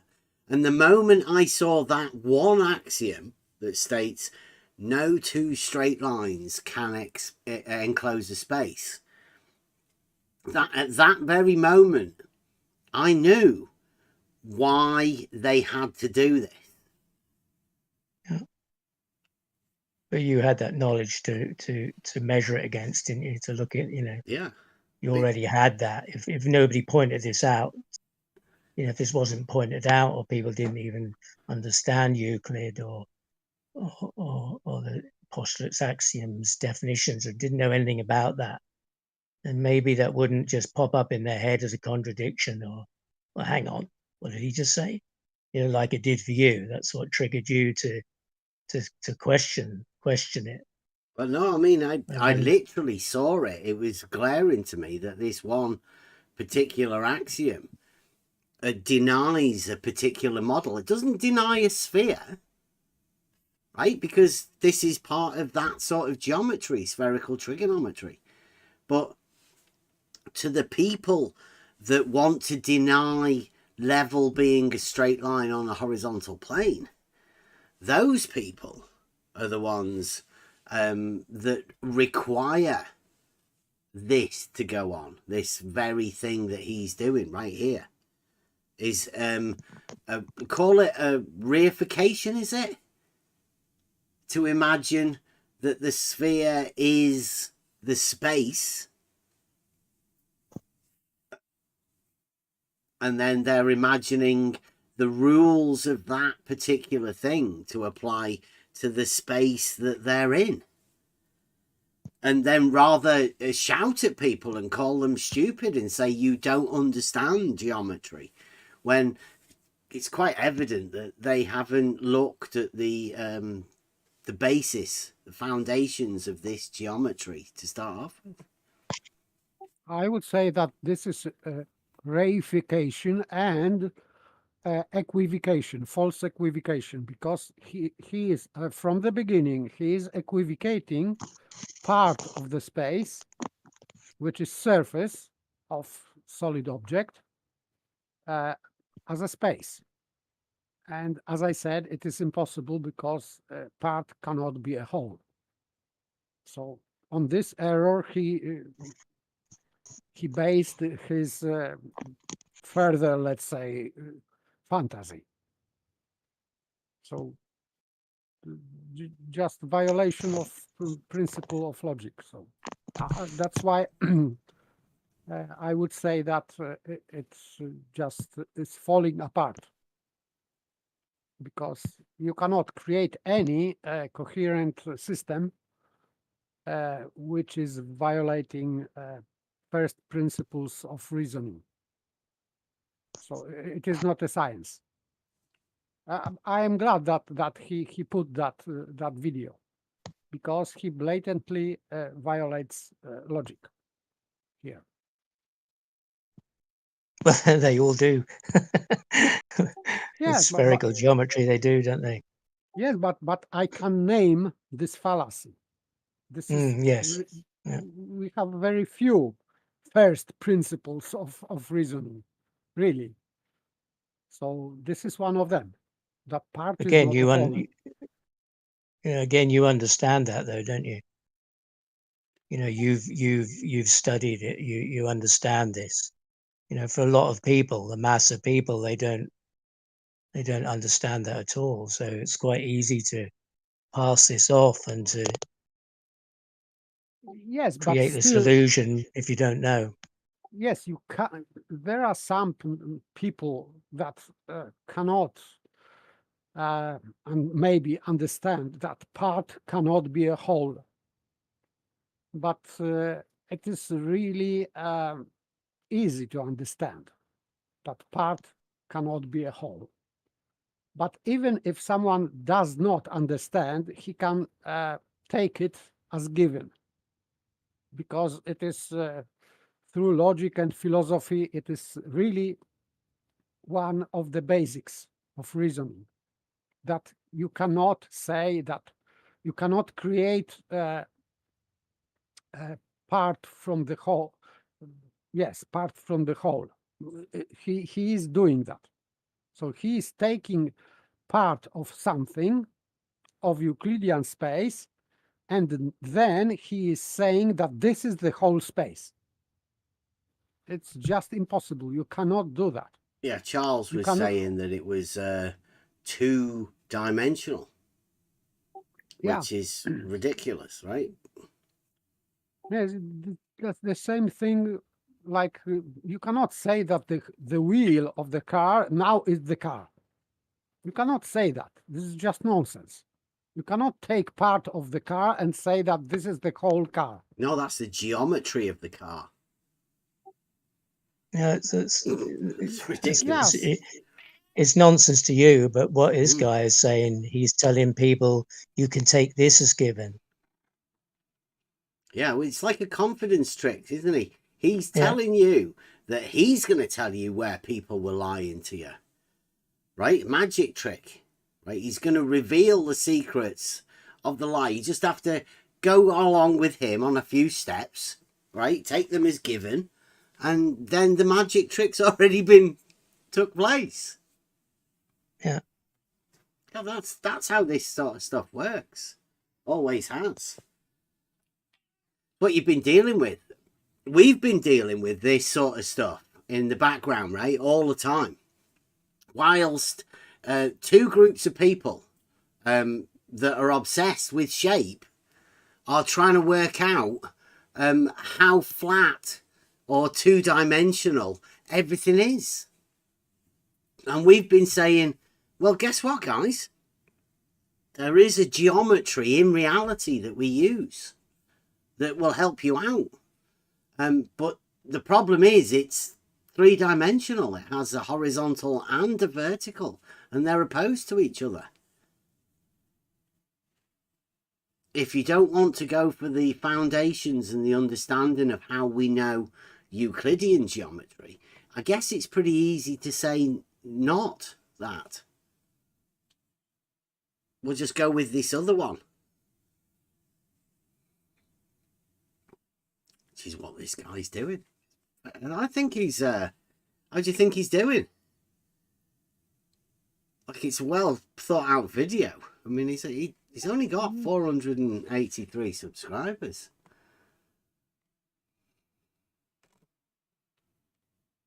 There's no false stuff or anything. When you when you say, like, you know, there's only a few over here in this server, in this corner of the interverse, you know, it's like a mirror of society, you know, that there's thousands and thousands who don't see it and only a few who do. And the story that this guy is telling relies on those thousands who don't see it, and maybe the dumbing down of logic in the thought and the education of people will, you know, speaks to that. Does this guy really. not sound like he's trying to teach people, though? Right? He's putting himself in Yeah. a position of authority. He's the one that's going to tell you where they've been lying. In this video, he is giving a lecture Mhm. of something, of his fantasy, I would say. But maybe for some people, it is science or mathematics or geometry. Not for me. Yeah, we've been trying to have this conversation with, anybody really. So I still encourage this guy to come and attempt to explain it. And remember, we are just talking about reality. So if he wants to come and explain why people like Charles, Flat Earth Math, imagine that the surface of a ball is 2D, and in fact, Charles said that the surface of everything is 2D, which I suppose is the development of this sort of line of thinking. You lose everything else but the surface. It's a very focused thing. It doesn't really leave a space for a monad or anything. But the sphere requires a center, of course. And if it's a physical sphere, then it exists within Euclidean space. That's the bit that they're not really telling you. And that's going to be kind of an issue in just a minute. So what we're going to do is we're going to try to identify the area of that triangle by looking at the area of these three overlapping loons. So first, let's figure out what the area of a single loon is. So we go back to the idea of a loon and compute its area. Well, the region that it sweeps out is precisely the ratio of the angle measure that it has to 180 degrees. That's how much of the surface of the sphere that it's going to cover. So we'll do everything in radians here. Right, okay, well, I'll do it. I'll give it a quick go. If those angles were to be equal, and the equal within the understanding of Euclidean logic, right, would mean that there would be 4 of them. And each of them would be equal. So there you could say quadrants. Yeah. That would be fair, right? But that would be us thinking of in Euclidean sort of ideas. Well, we're just talking about the orange peel bit of the quadrant, right? That's what we're talking about. Again, we're talking about it within a Euclidean framework because I said quadrant, I said an orange. So every time you're thinking anything you think, you're thinking within Euclidean space. It's hard to not think within Euclidean space when you're doing this. But what this guy is trying to tell you is not that. But you can't think otherwise. It's strange, really. Because everything works better with that. So we take the angle measure of the loon, you divide it by pi. Now the reason why it's divided by pi and not 2 pi is because remember you have a front. Pi is entirely Euclidean also. Goes from the relationship of the circumference to the diameter. Both of those are Euclidean. Absolutely. And a back to a loon. So if you have a loon that's as wide as pi, you have the entire sphere. If you have less than that, the angle of the loon divided by pi is the ratio of the surface area of that sphere that loon covers. If you want to find the area of that loon, you have to take that ratio, that angle measure divided by pi, and multiply that by the total surface area of a sphere, which is 4 pi r squared. 4 pi r squared. Euclidean. See the r? The r's a straight line. Internal. Pi is also the ratio of the circumference to the diameter. Totally Euclidean. So the area that he's talking about there is a Euclidean mathematical calculation. Just conceptually, you are still talking about Euclidean space.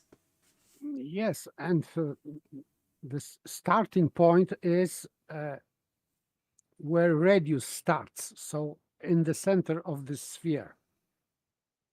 So he is leaving the surface. He is not on the surface. So this area is calculated from center of the sphere.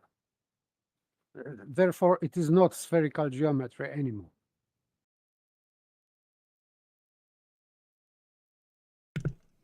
Entirely Euclidean. So I've got my angle measure divided by pi times 4 pi r. Angle, Euclidean. Pi, Euclidean. 4 pi r squared, Euclidean. The square function, Euclidean. R, straight line, Euclidean. Entirely Euclidean. R squared. That angle measure we'll call theta. So theta is the angle measure of the loon. Theta over pi times 4 pi r squared. Well, the pi's cancel. Guess somebody ate them. And what's left over is just the theta. So we get the area of the loon is 4 theta r squared. Okay, now let's go back to the 3 overlapping loons that form that triangle. If the angles are theta 1, theta 2, and theta 3, the total area of the 3 overlapping loons is going to be 4 theta 1 r squared plus 4 theta 2 r squared plus 4 theta 3 r squared. But that overcounts the whole surface of the sphere. In fact, the part that gets overcounted is the triangle that's made by the 3 geodesics and a copy of that triangle in the back. And in fact, each of the 3 loons... Oh, 2 triangles. So everything gets duplicated within this. Yes, if we have 1 point duplicated, so we have also this. Yeah, all 3 points get duplicated. Yeah. So there's actually 6 points in the distance.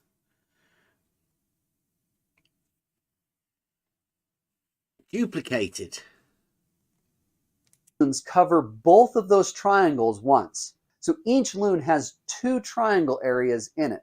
If we want to cover the whole sphere, we only want to cover the triangle in the front and the triangle in the back 1 time. But since we have 3 loons covering both of those once, we actually have 6 triangles that are counted. Good at colouring, isn't he? Look at that. Nice. He's good at colouring balls. I bet he thinks it's a 2D surface of a ball. Brenda and flat earth math. We only want 2, right? 1 front, 1 back. That's 2 triangles, 1 counted, but each loon counts the... What? How he can have front and back in 2D? Because he's talking about front and back means perspective. So, or depth. So he is talking about 3-dimensional space. Yeah, he's not talking about the front and back of like a plate, is he? He's talking the front and back of a ball. Yeah. So the part of the surface in the front and part of the surface on the back. And there's like an entire diameter space that they want to ignore in between those 2, right? Yeah. It's weird, that, isn't it? Like, you've got to imagine that both of them are on the same 2-dimensional plane, but they look like they're overlapping each other. They are the same 2-dimensional plane inhabiting the same space. Supposedly, Ish. but hard to tell. It's hard to tell. Fantastic though. The front and the back individually, and since we have 3 of them, that means the front and the back are covered 3 times each, meaning we have 6 triangles covered when we add up the 3 loons. And 6 triangles from 3 points. Fantastic. we only wanted 2. So in order to get the surface area of the sphere out of this, we have to add up the surface area of the 3 loons and then subtract off 4 of the triangles, because that's what's been overcounted. So if we take... It sounds like Euclidean, right, to me, that he's just getting these pieces on the outside of a sphere and adding and subtracting bits of them. Sounds fair enough, but it's Euclidean. let's just take it. Take the sum of the area of the three loons, 4 theta 1 r squared, 4 theta 2 r squared, 4 theta 3 r squared, and subtract 4 areas of the triangle. Let's use t for the area of a triangle. That's going to equal the area of the sphere itself, which is 4 pi r squared. Now, if you notice, I have an equation here that has 4 everywhere. So I'm going to factor 4 out of both sides and divide it out. At that point, I have theta 1 r squared plus theta 2 r squared plus theta 3 r squared minus 1 triangle equals pi r squared. So if I want to find the area of the triangle, I just have to solve for t. So I'll add that t to the right-hand side, and I'll subtract that pi r squared to the other side. So on the left-hand side, you'll notice everybody has an r squared. So you can factor that out, and what you end up with is theta 1 plus theta 2 plus theta 3 minus pi quantity times r squared. Well, theta 1 plus theta 2 plus theta 3 is actually just the angle sum of that triangle. So let's replace that with the letter sigma. So what we have then is that the area of the triangle is equal to the angle sum of the triangle minus pi, that quantity times r squared. He's got r squared. Yes, so this is area of the plane Mm-hmm. of the circle. A square, right? Yeah. So Take he's it when talking r about squared planes. is talking about a square, which is Euclidean. Yeah. So he is adding areas of 3 different planes or circles. Let's say this is area of the circle. So, and now he is putting this sigma, and he is and this sigma is all 3 angles. So this is sigma, and he is subtracting from sigma, from angle, he's subtracting number pi. I just don't understand, what does it mean? Subtracting pi Angles. from Take some angles angle. and then take away pi. Well, I think he means that pi is the sum of 180, right? It would consider within Euclidean space, right? Because there's Does 2 sigma pi have a within a circle. Go on, sorry. does sigma have a specific value, or is it just a random symbol? This is sum of theta 1 plus theta 2 The angles between the plus planes. theta 3. This is sigma. All Okay. 3 'Cause angles, it is sigma. So he reduced this adding single angles into one and called sigma. So Okay. sigma, it is that's 3 theta, theta 1, 2, and 3, and all of them it is sigma. Yeah, well, because for me, this is where I've got lost, because I don't know whether I was messing about at the back of the class or what I was doing, No, but this I is can't. just how to work I missed out it. the area of a sphere, and he's just portioning parts off. But like paper says, he's added some angles together and he's minus pi, but he doesn't mean 3.14. He means 180, because that's the angle sum of a triangle. Pi. Yeah. Within this framework. Yeah, I kind of understand where he's going. The equations, my mind just goes blank. And I say, I don't know, because something happened when I was learning it, that I missed something here, and it didn't make any sense to me. This is like an algebraic formula where you yeah, exactly. That's the bit I didn't get. The bit to get t, but that's all just clever moving one thing from one side to the other and dividing both sides by the common factor and doing all of that sort of stuff. Yeah, but I didn't understand. I didn't understand it. So at the time, it didn't click in my head. It doesn't click now. All I know is that he's just added up those 3 angles from this non-Euclidean triangle but he's just taken off that sphere, and he's Yes. called it sigma. Yeah. Yes, but still, And so I was wondering in my head, is he using sigma to hide the fact that he's, in a little while, he's going to say that those three angles are more than 180 degrees when you added them up, you see. Yeah. That's what I was wondering. Well, it's got to be And because so- he's minusing pi from it. Yeah. but still, it doesn't matter if we understand what he's doing or not.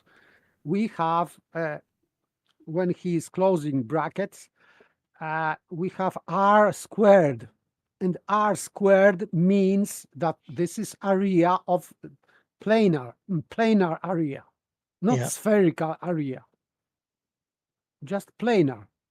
Yes. That's the Yeah, main point. You've got to be able to see the relevant points. Now, what he has just done is some sort of a magic trick, right? Because he showed you a ball, a sphere, and now he's taken from that some angles, and he's just put some letters there, and he's done this thing where he does something that you relate to maths, right? Well, you don't relate to it, but you relate to it in a way that you don't relate to it, right? I'm the same, exactly the same. Doesn't seem to be a link somewhere between him adding pi into this equation. Right now, pi is a relationship of the circle to the diameter.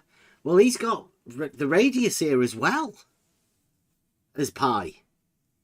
So does he have the diameter and the radius? Or has he got the radius square with the diameter and the circumference and the ratio of these two together? It never fit with me either, because I couldn't make it work. It doesn't seem logical. It doesn't make any sense why you should be able to just say, well, the circle is pi, but pi is the relationship of the circumference to the radius, circumference to the diameter. But then you should say pi r squared.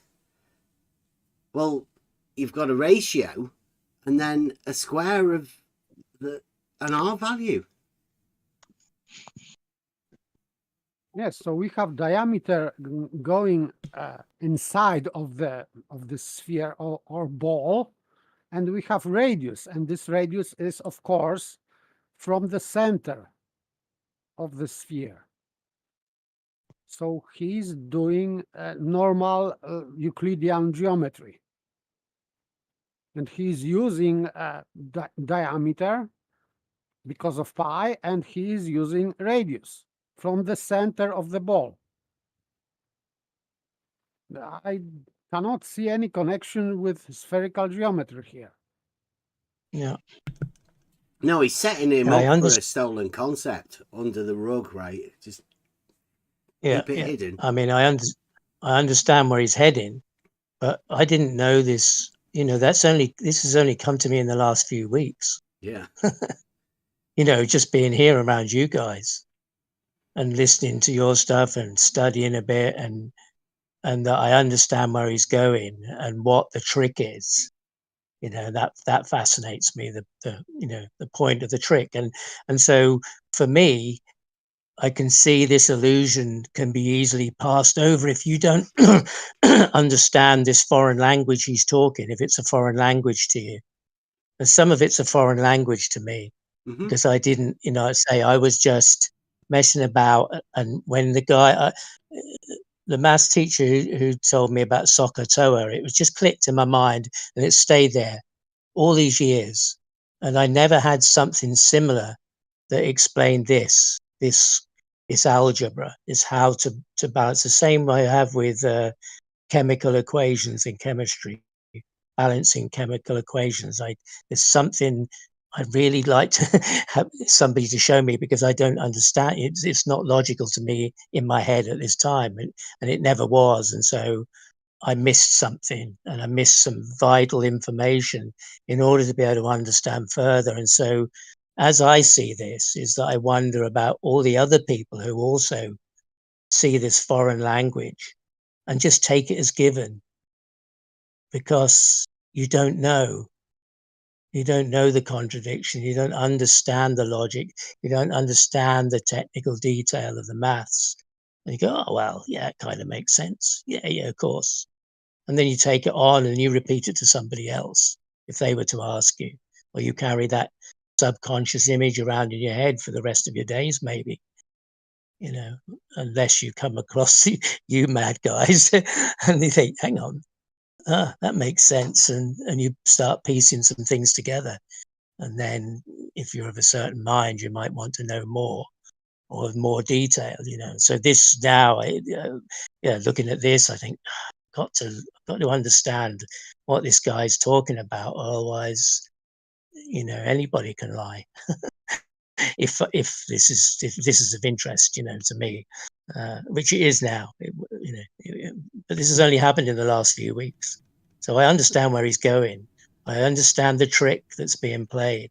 I understand that, you know, they have to steal a part of Euclid in order to make this happen.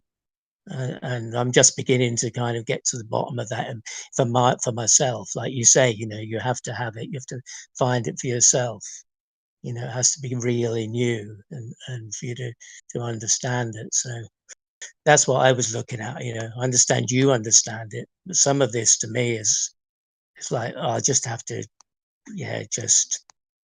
never mind. I'll have another laugh and crack a joke at the back of the class again, you know, because I didn't get this. And well, it'll be break time soon, you know. Well, I'm still the same. That, you know, the work that a circle is pi r squared, right? That pi, nobody really tells you anything about that. You just press a button on a calculator or say it's 3.142.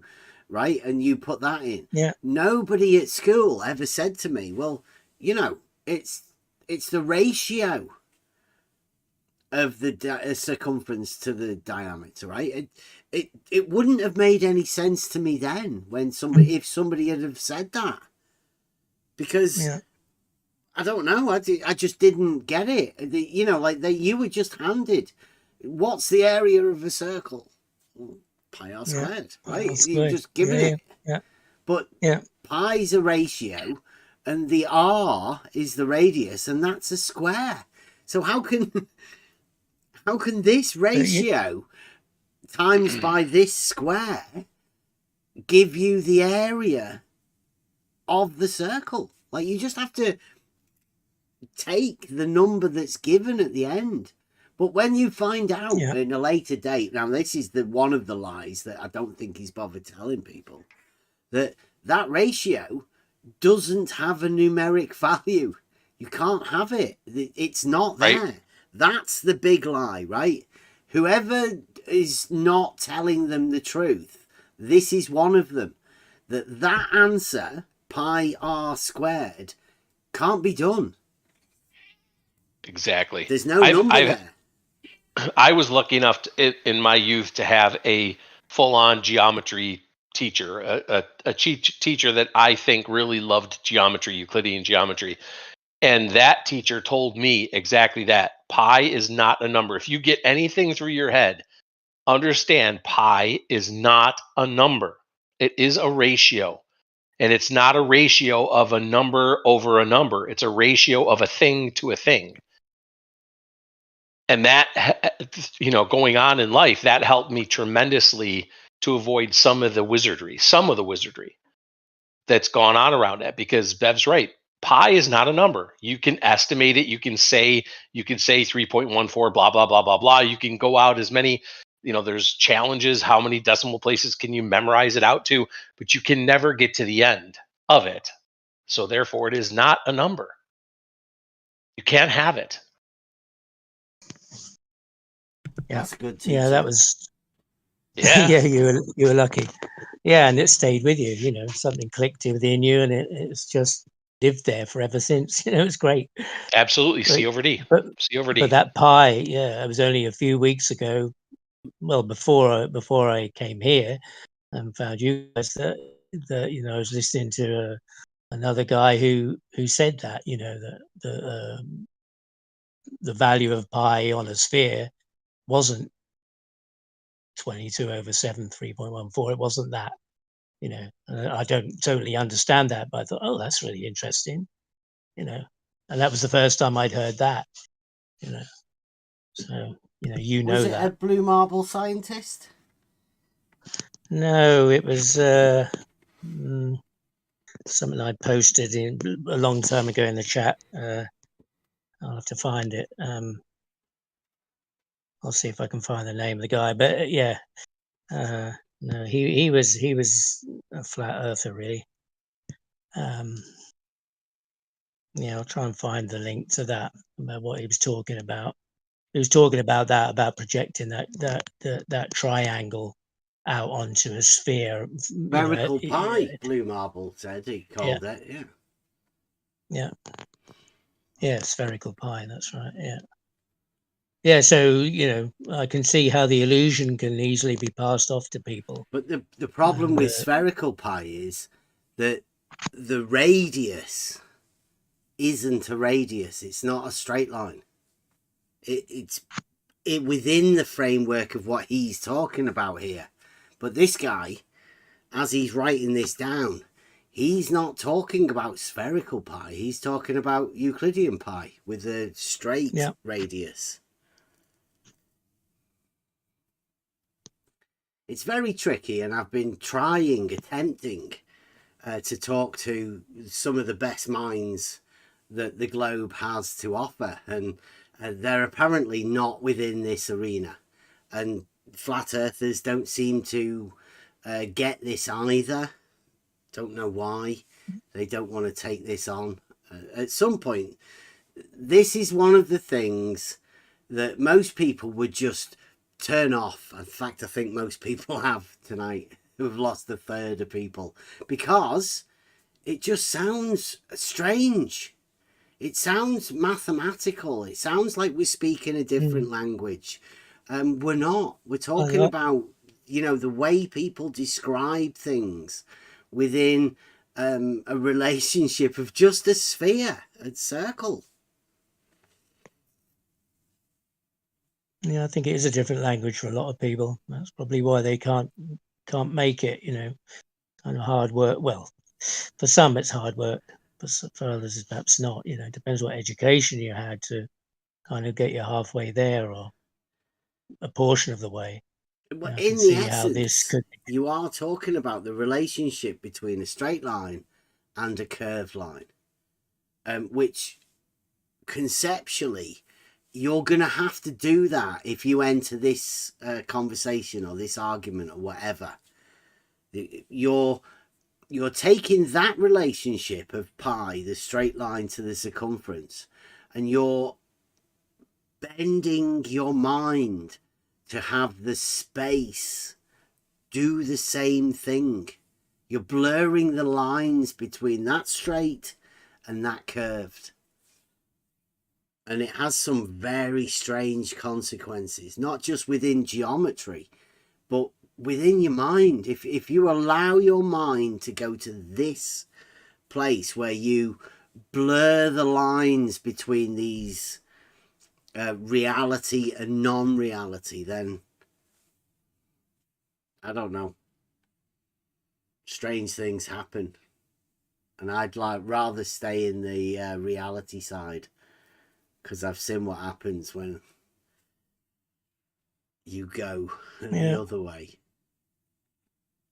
Yeah, I wonder how many, if any, of the students actually challenge that with this language, or not, if they see it or they don't see it, or because for those people who are being educated at this level and understand this algebra and this whole kind of stuff, that somewhere they're accepting it in the main.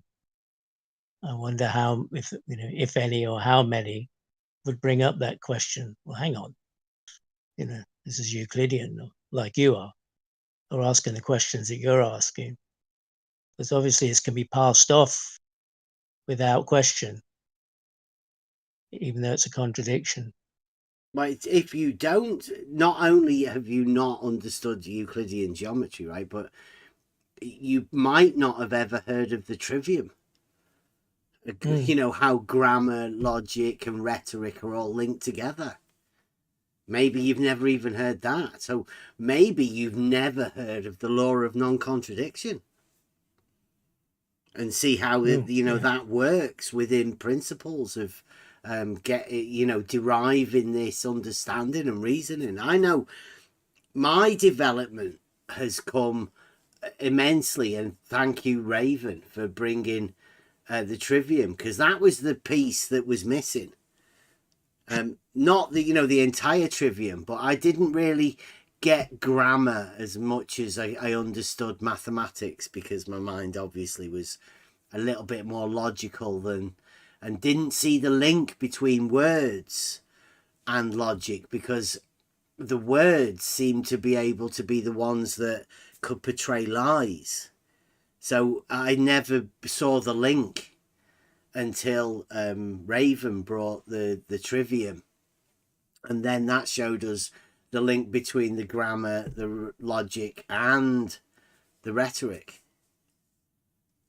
Because it's easy imagining that you know something, right? But if nobody ever challenges you on your grammar or your logic, then you never get the chance to practice the rhetoric to defend what you imagine is a proof. And that's where the thing is. If you don't defend your own thoughts, and you just run off to your friends and just sort of paralogize whatever, then I don't know. You need to be able to defend it, which I would encourage this guy, if he does want to come for a conversation. I really encourage anybody who's got any sort of anything to do with any of this sort of stuff, come into the Discord, come and have a chat about just the first principles. It's not difficult. This is the basic understanding of how we understand the basics, with the starting blocks of where you start from within your foundations of gaining knowledge. Call it science if you want to. Practical science. 5 minutes left. It's going to get technical now because he's already pulled out the algebra. Well, if you actually made a triangle, then that triangle's area is necessarily positive. Well, r squared is positive because that's the radius of the sphere. So the only possible way for the product on the left-hand side, the angle sum minus pi times the r squared, the only way for that to be positive is if the angle sum minus pi is also strictly positive. Well, this making logical conclusions derived from what necessary. Yes, but he's talking about this triangle, and this is not a triangle. He's just subtracting some area from the surface of the ball. He calls it triangle, and he's trying to prove that that he is like calculating angles in this triangle, I think. But No, for me it is. That's a trick, right? Yeah. Because call it theta, whatever angle sigma minus pi can't be zero. And if we were in Euclidean space and triangles as proved to be 180 degrees, then that minus pi would equal zero. And he's saying it has to be greater than mathematical sign. Well, so he's circular logic, or reifying the answer that he wants? It just has to be bigger than it. Yes, but this is where his calculation fails, because if sigma is totality of three angles, and that would be 180 degrees, And if pi is 180 degrees, it means that it has to be 0. So I cannot see where is this inferring, where is logical inferring, how he got that it has to be greater than 0, because from his calculations it is that it has to be 0. So I cannot see where this is, this missing let's say degrees. I cannot see that here, because he is using radius, he is using inside of the sphere radius, straight line, so he is using angles between straight lines. As he has drawn this vector lines, straight lines, these tangents. This is where originally he measured or calculated angles. So we are talking about normal angles.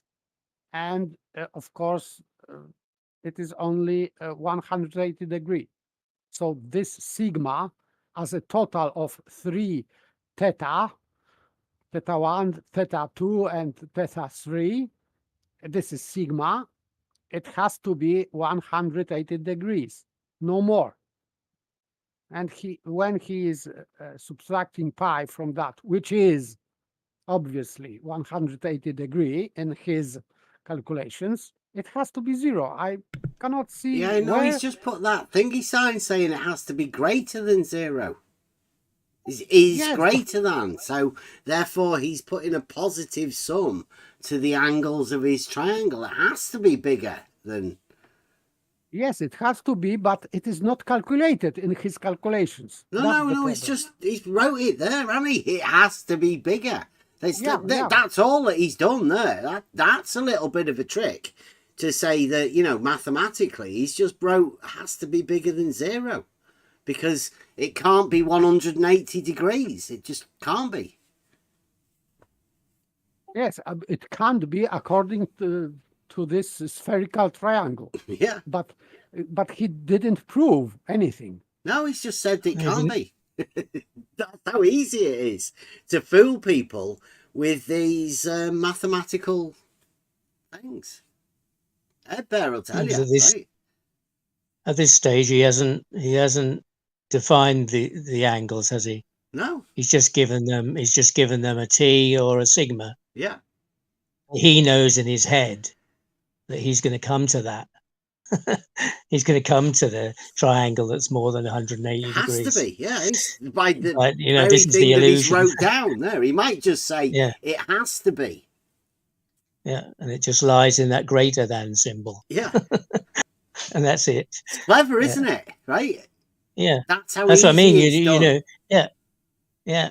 And if you don't fully understand those symbols, you know, you just accept them for what they are and think, oh well. Yeah, if you go like, well, that looks, I don't really understand that. Yeah. I'll just, you know, and then you've lost it, right? It's not going in. There's no information going in. Yeah. It just means Dr. nothing. Source said so. Yeah. Yeah. And all because they're trying to tell you is like sly-handedly trying to convince you that triangles have more than 180 degrees, which he's saying is a lie for you to say that triangles do have 180 degrees, I think. Well, it's a question mark. Well, the angle sum of a triangle is not 180 degrees. It's some sort of a lie, he's now going to show you. Don't forget about that. I would say that this is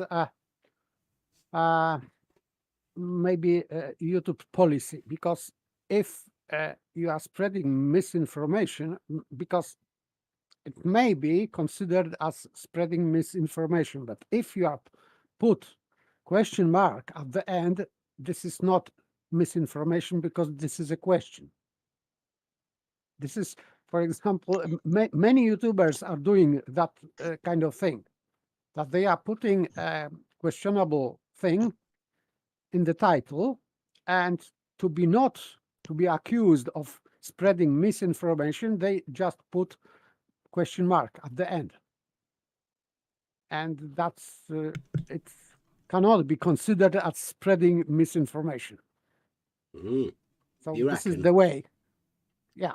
Well, Flat Earth Math, Charles, he's doing a video about this. We're going to challenge him to see whether he's got the Question mark. testicular fortitude to make a statement. Be interesting, right? I could do a video. Triangles have 180 degrees. Here's the proof. Yes, Proof. you can do that Triangles have without 180 degrees. There's no question mark needed. Dead easy. I could do that. Anyone could. Yeah, but my point is that from his calculation, it doesn't follow that it has to be greater than zero. So Yeah. this is his wishful thinking, I would say, wishful thinking. He wants It's using them to Euclidean be things and wanting to come up with a conclusion that violates the axioms of Euclidean geometry. yes, and he used Euclidean geometry. All his calculations are based in Euclidean geometry. So there But is he's using lines that violate Euclidean geometry to start off with. That's what he based this on. It's built upon an impossibility within Euclidean geometry. He doesn't bother telling Yes. you that at the beginning. He just sort of tried to trick you into that this wasn't included in Euclid. Euclid didn't include these sort of things. It's like, well, he did actually. He included them by saying that they're impossible. Yes, but this is his story. But I'm talking about calculations. Mhm. His calculations are just Euclidean, let's say, calculations. Normal angles, normal pi, normal r, straight line. And he is using that in his calculations. And then he concludes that this angle has to be greater than zero. It doesn't follow from his Euclidean, let's say, calculations. That's my point. It doesn't follow. From his calculations, as I can see, it has to be zero, not greater than zero. Yeah. Well, let's see where he takes it. Tells us then that the angle sum of a triangle minus pi is strictly greater than zero, or that the angle sum of that triangle is strictly greater than pi. What tells you that? Because he's just wrote it down that it has to be. Because It's strictly. he's wrote It's greater strictly. than. Wishful thinking. Just Nothing because more. he wrote greater than, that means that it has to be. Fantastic. Now remember, But that's strictly. Right. Go on. No, go on. Strictly is an authoritative word, isn't Yeah. it? Kind of says this is proof, this is definite, this is has to be. Yeah, So it's that's an equal added to, part. right? The equals sign. There's no strictly equals within mathematics. It's sophistry. Words of the sophist. in radians. So in other words, the angle sum of a triangle is strictly larger than 180 degrees. So what we've just shown is that on the surface of a sphere, any triangle that you draw necessarily has more than 180 degrees in it. As long as you rely on the straight lines being great circles, right? He doesn't qualify that. Like, the straight lines aren't straight, and the angles are angles measured within the planes. So we're not talking about a triangle. We're talking about a shape that has a diminishing point, like some sort of a quadrant or some sort of a piece of a sphere. That's what he's talking about, not a triangle. Now, the interesting thing about surfaces like spheres and other kinds of curvy surfaces that are smooth is that they're what we call manifolds, which means that locally they look flat. So if you zoom in really close on the surface of a sphere, it looks entirely flat. Ah, It same looks thing. entirely. Yeah. See, now that's a contradiction too, because if you zoom in to the surface of anything, you will find out it's not flat. Even if it is purported to be flat, you zoom into it, you will find out it's not flat. Yes, and by the way, he's saying the same thing as Ruchif was doing here. Is he saying and like the Red's same thing as rhetoric. flat side with the pancake? Yeah, yeah. So they are zooming in. So making something flat by zooming. So this is just insane. The same trick. But that's And that's they all wrong, do. isn't it? It's a Yeah, they all do nonsense this. because it Sorry. is opposite to what actually would happen if you were to zoom in. Yeah, it wouldn't look. But, and by the way, what does it mean in mathematics that something looks like? It doesn't matter in mathematics and geometry. It doesn't matter how it looks like. In mathematics, you have definition what it is. If this line is circle, it is still circle. It doesn't matter how it looks like. Yeah, and you know through geometry that if it is a sphere, there are no straight lines, not one. Absolutely. Yeah. Nothing. No part of it is flat. It's a surface of constant curvature.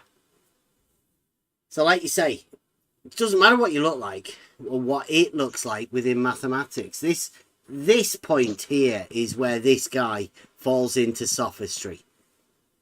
Special pleading, right? He's trying to convince you of a situation that wouldn't happen, how you can imagine that it would. Yeah, they all do this. It's the law of imperceptibility. You know, it doesn't matter. You know, the points that you and Paper are talking about is being pedantic in those terms. Yeah. You know, you're not meant to look that closely. You know, it can't be measured. It's so, you know, it's locally it's flat.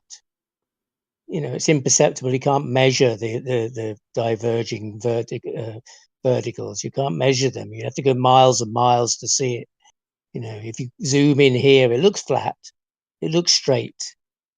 You know, it's That's the not illusion. mathematics, is it? Right? He's taking the exactness of mathematics, which he's just shown you, is entirely Euclidean.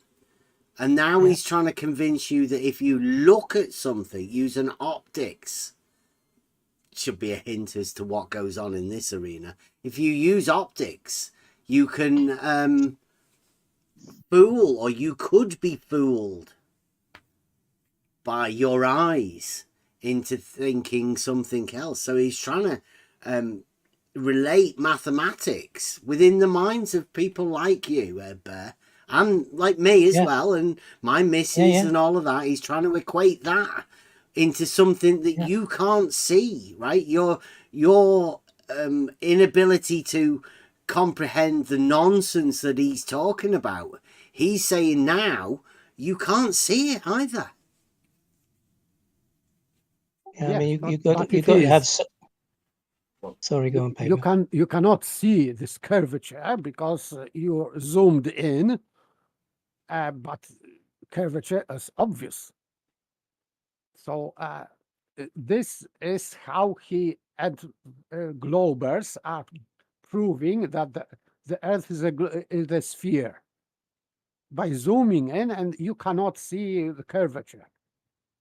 This is he's just repeating this idiotic, let's say, quote unquote proof for the spherical Earth. For me, it's just silly. and it doesn't change anything in the geometry and in his calculations. So I don't know why, especially him, why he is doing that as mathematician. Because I can understand that Globers are doing that, like Ruchif was doing, Red's rhetoric was doing, but now why mathematician is doing that? I cannot understand that. No, I call this, always have, right, the model affliction. It appears that a mathematician is trying to reify, justify a model within mathematics. And when that occurs, you have to step into this weird place where you use Euclidean framework, logic, geometry, calculations, algebra, all of that, but within your mind, you're trying to falsify it. We call it the stolen concept fallacy, but I mean it's a self refuting claim, really. But the trick was done at the beginning with the loon. Can I make another observation? Yes, please. So the other thing to always keep in mind here with this particular gentleman and others, right, is this guy is purportedly speaking about reality, his reality. That's what he thinks he's thinking about. Does anybody know if you could zoom in the way that he's discussing about zooming in reality? Can that actually happen? Because I know we've seen this on computer screens, right? This guy is talking about how you might zoom in to see something. We heard even flat earthers talking about zooming in, and as Bev said, being able to see something not flat, but we call it flat anyway, even though we might zoom in. Can that happen in reality?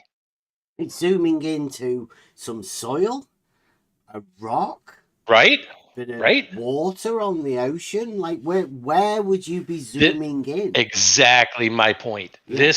This is the fantasy, right? This is, and people just automatically in their mind, he's doing a decent job of circle, creating right? this fantasy. It's a magic trick, literally. This is a magic trick. Exactly what Jesse Kozlowski did when Jesse Kozlowski did the same thing. Absolutely. Because in reality, you cannot zoom in to the surface of the thing that you live on. You can't do that. That's not possible. And to boot, that surface is not the same as what he's depicting. It's not a beach ball, which he's conveniently drawing with the loons, right? It looks like a proper. Eric said it in the YouTube live chat. So he looks like he's building a proper or drawing a proper beach ball. But the thing we live on is not a beach ball, nor is it a basketball, nor is it a cue ball. It is not any of that. What they're purporting that we can all see what we live on is dirt, ground, rock. That's what we live on. How can these people talk about zooming in to a point where you can no longer observe the quote unquote loon that this guy's talking about? In my opinion, this guy is a loon. The other kind of loon. Yeah. And by the way, he is inverting. This zooming is inverted because if he has a model, so he can see whole model, this ball and this circle in the picture. So first he has to see whole picture of this body, this sphere. So he is zooming in. So in first place, it is impossible to see that the Earth is a sphere because we cannot zoom out. We cannot go into, let's say, space to see the Earth. This is impossible. But his starting point is that he is zoom out and he is looking from like God from space or whatever, and then he is zooming in, and he is saying that we cannot see curvature. So we have two impossible procedures, let's say. First, we are not gods to see entire of universe from outside of universe or earth or whatever. And then he is doing that, of course, because he's fantasy guy. He's then zooming in, and then he's trying to convince audience that we gods, when zooming in, we cannot see curvature. So this is just insane. This guy is just insane. I think I went over this, the demonstration of how what they say with this zooming in, how geometrically it can't even be done, and that can be shown by, strangely enough, showing the equipotential angle of adjustment, similar triangles thing.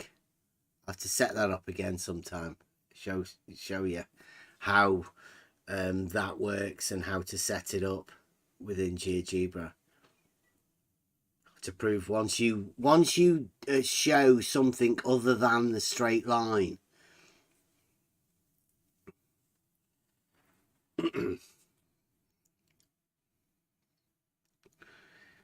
Yeah, the equipotential triangle is a proof that what he's saying right here is impossible. But there's a lot of people that have been doing this sort of stuff, and they're going to be able to hide behind mathematics, because, I mean, who are you? Who are we? He says he's talking for official mathematics. We're just talking about first principles sort of stuff. Thank you very much, Gods. God says he made this video to address your argument specifically, Bev. No one else in the community, yet the same willingly scoff at you.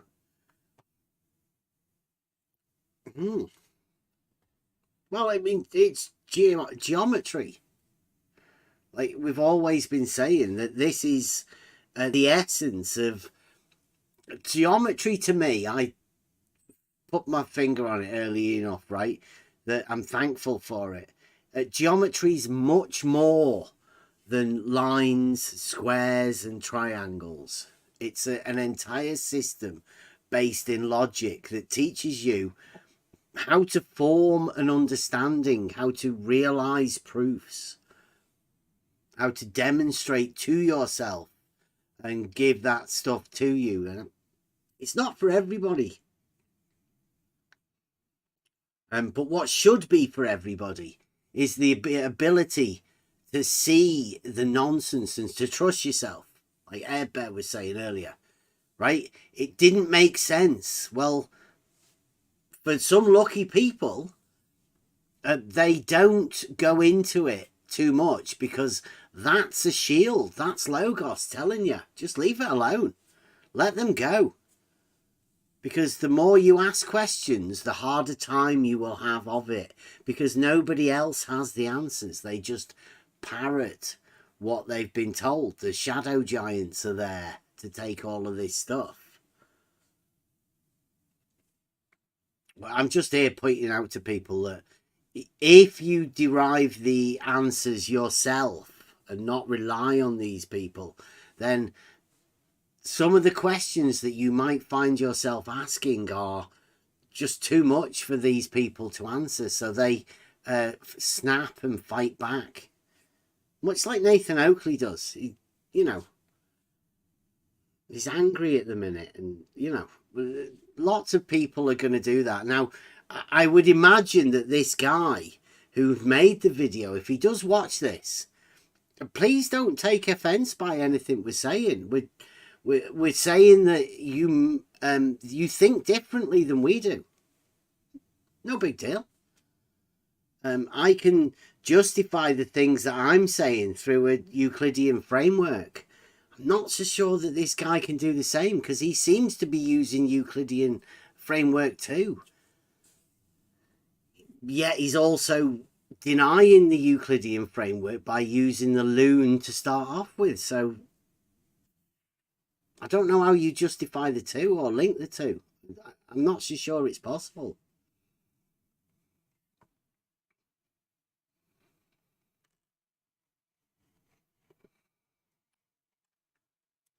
That's kind of the point. And what that really means is that the curvature is so imperceptible that it's hard to measure. And in fact, it's not hard to measure. It's got pi, the relationship of the diameter to the circumference. How can you say it's hard to measure when you're using... This is model affliction, right? He's at this point, he's not talking about maths now. Yeah, completely. Yeah. He's doing the classic vacuous statement. Yeah. Every time. He doesn't even look sure of what he's saying. while it is true that if you had a flat portion of the surface of the Earth and you drew any size triangle on it, that the angle sum of that triangle would necessarily be larger than 180 degrees, the problem is... Did he say that right? I forget what he said. Flat. That's kind of the point. And what that really means is that the curvature is so imperceptible that it's hard to measure. And in fact, while it is true that if you had a flat portion of the surface of the Earth and you drew any size triangle on it, that the angle sum of that triangle would necessarily be larger than 180 degrees, the problem is... Did he say it is true? He did, didn't he? Yes, he said that the sum of degrees will be larger. Yeah, on a flat portion. Yes, but this is you cannot, because it is so close to flat that you will not notice. But it has to be. Remember, it has to be greater than 0. So even if you measure 180 degrees, like normal, let's say in surveying, it is more. It is more. Well, no, this is what Larry Scott told my son, that triangles in reality measure more than 180. But he said at the beginning, right, that he considered Euclid as being flat space. And that's where triangles are 180. He's just said, now, if you make a flat part of the Earth and draw a triangle on it, it won't be 180. This man does not believe that we live in flat space, i.e. Euclidean, three-dimensional space, because that's where triangles have 180. He has just said it's true that it isn't. Yes, because this line, this red line he has drawn, he knows that it is not straight. It is curved. So he has in the back of his head, this is not straight line. It looks straight, but it is not straight. So even if it is a plane, for example, this small section, so it has to be greater than 180 degrees, because I know maybe he thinks in that way. I know that it is not plane, it is flat plane, it is curved surface. Therefore, it has to be greater than 180 degrees. So this is not by calculation, it is by assumption.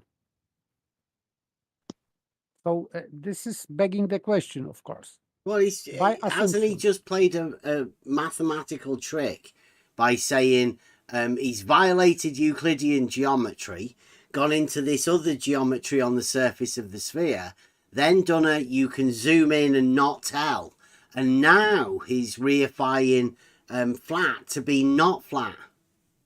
Yeah, because you cannot see curvature because you are already zoomed in reality.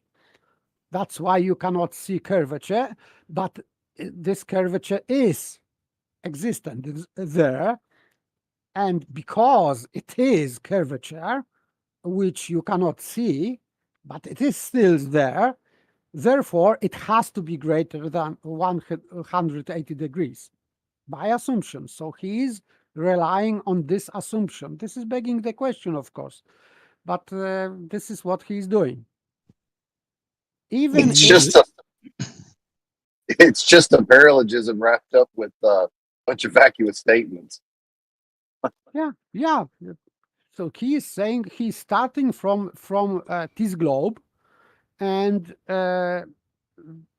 even if he says that we can see that this is straight line, it cannot be straight line because this globe, and because this globe, it has to be greater than 180 degrees. So this is all these things are based on this assumption. This globe. Yeah, it didn't seem as though his argument was, this whole video was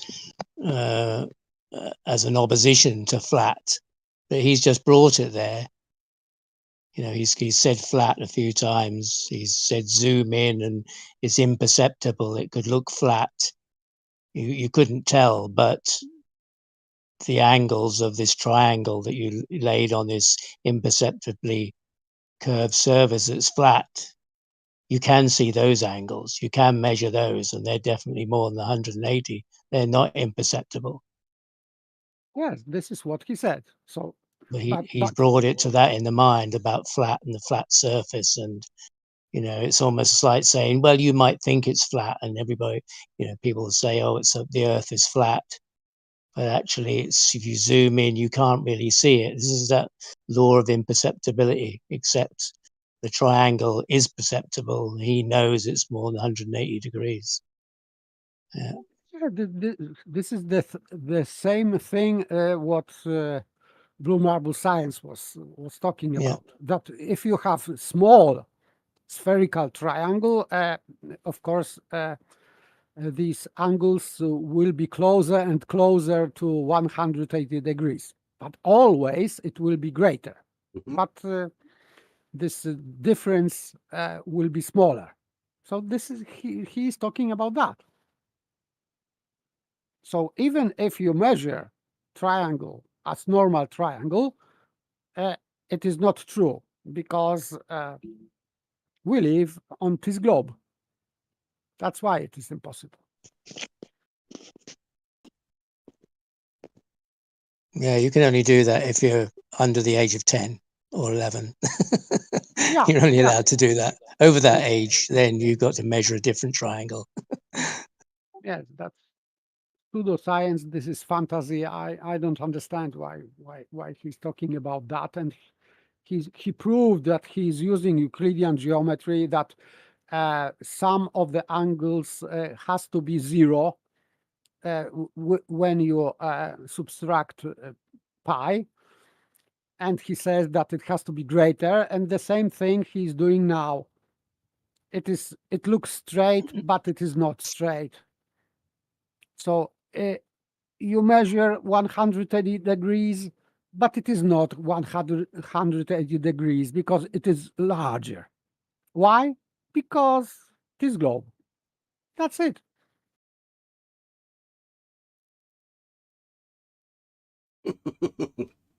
We've got somebody in the chat. Earlier when you were saying that you don't want to do things for misinformation, right? I've noticed they do this a lot. It's sort of a very good trick. Is they write things that don't make sense because the words aren't right, but you make sense of it, and then you in your head piece together what he's saying. Actually, he's using words that nobody else uses, so he's talking gibberish really in the chat. And if you assume that he meant something else, then that's on you. Yeah, yeah. The guy is literally writing nonsense. He's making up words. You can fix them for him if you want in your mind, but just be aware you're doing that for him. I'm saying him, could be anybody, they, them. That's why it is good to have conversation with that kind of person, because he possibly could clarify what he wrote in comment. Euclidean. Yeah. And triangles. Yeah, I mean, we've got there so is a far. lot of this. There's a lot of this in this arena. In the you know, people are presented with a different theory, a different question, different argument to something. Say if it's a flat v globe question, and they think, wow, that's interesting, and they don't really look into it much further, but just parrot the explanation that they're given without really understanding any of it or much of it at all. Even the grammar. You can't even get the Yeah. grammar correct to start off with. Never mind get to the logical part. Yeah, so, you know, then they fall into ad homs and just, you know, talking nonsense because they can't further the argument. They haven't got the depth of it or the understanding to follow it through to its completion. And they just throw it at you, you know, well, it's flat, you know, that's the same as horizontal and level. And, well, no, it's not. Yeah, yes, it is. It is, you know, what you're talking about is smooth. It's, you know, just nonsense because they don't really have a depth to be able to argue it any further.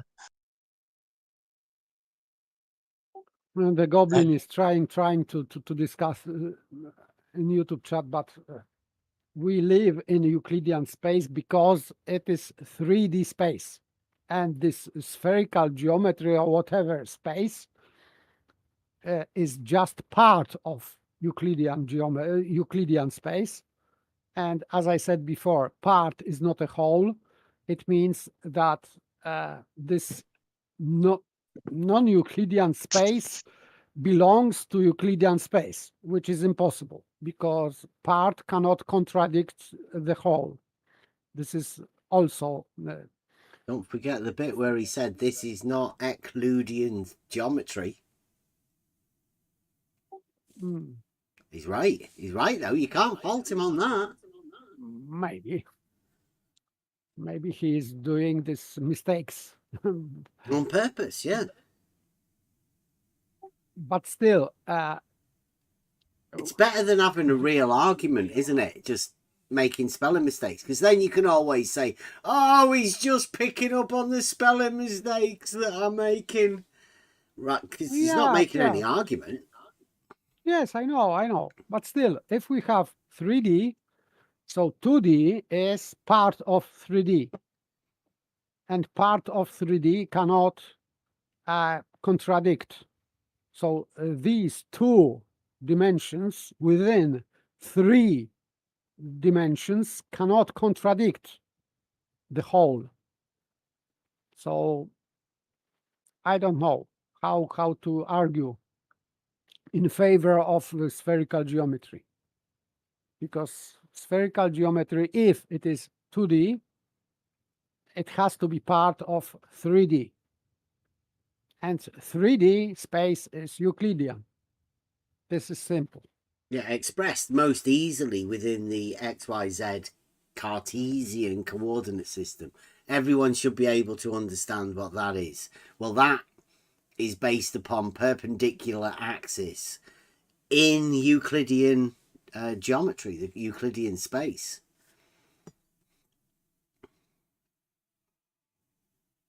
Yeah, so getting rid of one of axis doesn't change anything. So we have plane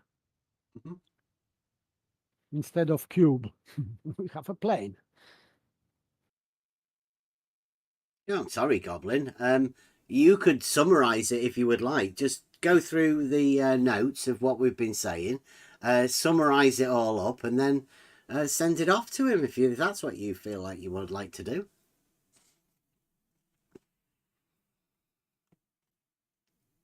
The guy's made a video. We're doing a response video. What is up with that? Yeah, thanks for the comments. Really flat. That's kind of the point. And what that really means is that the curvature is so imperceptible that it's hard to measure.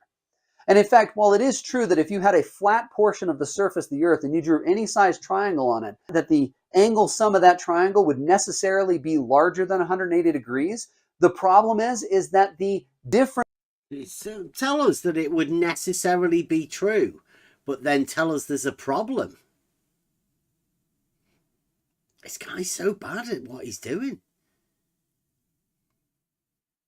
So it appears now that it comes to the thought, whenever anybody's ever come up with a proof, that was the lie, according to this man. He said it's true that triangles in reality measure more than 180. So anybody that's ever told you that must have been a liar. Or this guy's just awfully confused and he's paralogizing a lie that's been taught to him. One or the other. Can't have both. Where's the lie? Who's the guy that's lying? Let's go back over this again. Because this is pretty... That's kind of the point. And what that really means is that the curvature is so imperceptible that it's hard to measure. And in fact, while it is true that if you had a flat portion of the surface of the Earth and you drew any size triangle on it, that the angle sum of that triangle would necessarily be larger than 180 degrees, the problem is that the difference between... Does that go in anybody? When you hear him say that, like, does it actually go in? No, he didn't prove anything. And by the way, when he's talking about this curved line that seems to be straight line, so he has to decide if it is not straight line or if it is a curved surface, so it has to be greater than 180 degrees. So what he's not proving anything because he's assuming curved surface already. And his calculations are not going very well with that curvature of the Earth, let's say, because he used Euclidean normal calculations. Did he just hint at it though, right? You know, yes. See, he's flirting with mathematics, and then he's literally just said there that it would necessarily be true. Well, how would it be necessarily true if you can't prove the truth of your statement that triangles have to have more than 180 degrees? That's, I don't know. Yes, it doesn't follow. It doesn't follow, completely doesn't follow. He didn't prove anything. I would say that he proved otherwise.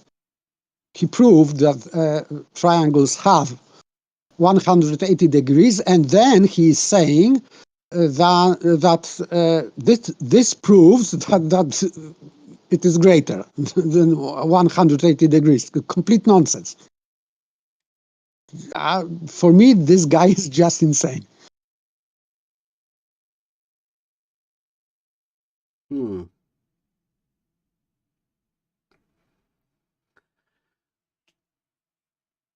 I don't get it. I don't get it. We've got a guy in the chat, Goblin. Jesse, if Jesse is a real surveyor, that's the reason he had to leave. Talking about Jesse Kozlowski here, the guy who paralogized all of this sort of stuff. In reality, he gave them the starting point. Now, it's a few years later. This guy's trying to mathematically derive it and link it back to the same thing. It's obvious that what Jesse did with Larry and George, rest his soul, has failed, right? It's not working. they've had to leave all of the globe surveyors have left. There are none. There's only Larry left, and he's I think he's losing his marbles. He's coming, you know, he's saying some really weird stuff. But this guy now is having to back it up, sort of like he's globjicking it, backtracking from where Jesse's already been, and obviously the reciprocal zenith things. They need a mathematical framework to fool people within, and this guy's trying to lay that up for you now. There's not many people watching, and I'm thankful for that. You don't want too many people in on this, because it's going to be for the mind. Only the mentally strong people will be able to cope with any of this sort of stuff. The people that aren't are going to be tested. And if you've got a model, if you are model afflicted, this could possibly drive you mad. Like Jones says, flat is the word they use to avoid saying planar. Well, planar links it to Euclidean geometry. But this guy, you could just hear him then. He sphericalized flat. It's literally said. He goes with what Descartes said about developable surfaces. You can tell the geometry that you should be using by the amount of angles within a triangle. This guy has just said flat would have more than 180 degrees. Flat Earth math. I bet Flat Earth math helped him. Paid him for that. Non-Euclidean space. It's 2023. It has to be. 180 degrees, and it would be so imperceptible when it's small that you'd probably never be able to find something that can measure it. In fact, on the surface of a sphere, we could figure out exactly how large a triangle would have to be in order to exhibit an angle sum that's even 1 degree larger than 180 degrees. Well, oh, here we go. You can determine through pi, probably. Probably going to do it through pi. what we want to do is we want to have our angle sum minus pi to be 1 degree larger. We have to convert that 1 degree into radians. To convert degrees into radians, we multiply by pi over 180, which is a conversion factor because pi radians is equal to 100. He's making an angle. What's going on there? 180 degrees. 180 degrees. He's doing that thing for you here, what do you reckon he's doing? Turning a degree into, what's he turning the degree into? Can you tell? Radians. Yeah, but do you know what a radian is? Yeah, it's the diameter line from the center to the edge of the sphere or the circle. The radian, right, is if you think of the angle as being the little bit at the center, you know, between the two straight lines. Yeah. Well, a radian is the circumference of the measure of that angle. So it's the same as an angle, except it's related to the end of the radius, right? So it's the angle measured in radians are on the circumference, not just an angle in the middle, because it's related to the length of the radius, right? The radian is linked to the radius, so it's how they imagine the circumference as being a distance. Okay. It's quite a clever trick, really, because you can imagine that the radian is different than an angle. And it differs only because if you have longer radius, then you will have longer distance of the circumference. But it would be the same portion, the same angle. But of course, length of that circumference, this portion of circumference, would be greater, but the angle will remain the same. Yeah. So it's the distance of the points between the two angles where the radius. But this is just normal Euclidean calculation, so I don't know what he's trying to prove.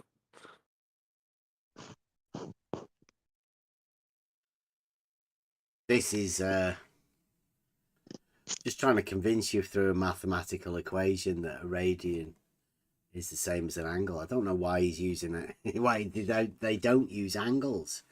Because I think it's because they want you to envisage this as a distance, right? They're getting an angle. Remember that saying? You can do fuck all with an angle. They're trying to pretend that they get a distance, right? That's what he's doing here. So in some sense, we're actually multiplying by the number 1, just with units.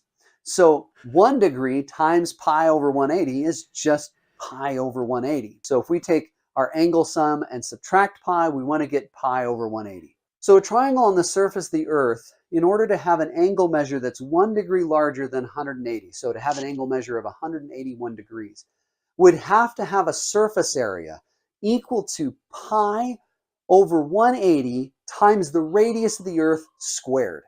Well, the radius of the Earth is about 3,958.8 miles. If we square that and multiply by pi over 180, we get about 273,529 square miles. That's roughly the size of Texas. So in order... So he has already radius given. So. And the radius would be Euclidean, right? Yeah. Because only the radius is Euclidean. It's a straight line. And his one is a 2-dimensional surface, so it wouldn't have a radius. The radius is Euclidean. But this is the triangle. I mean, it makes it impressive that the angles, some of the angles that these people have been measuring, that's impressive.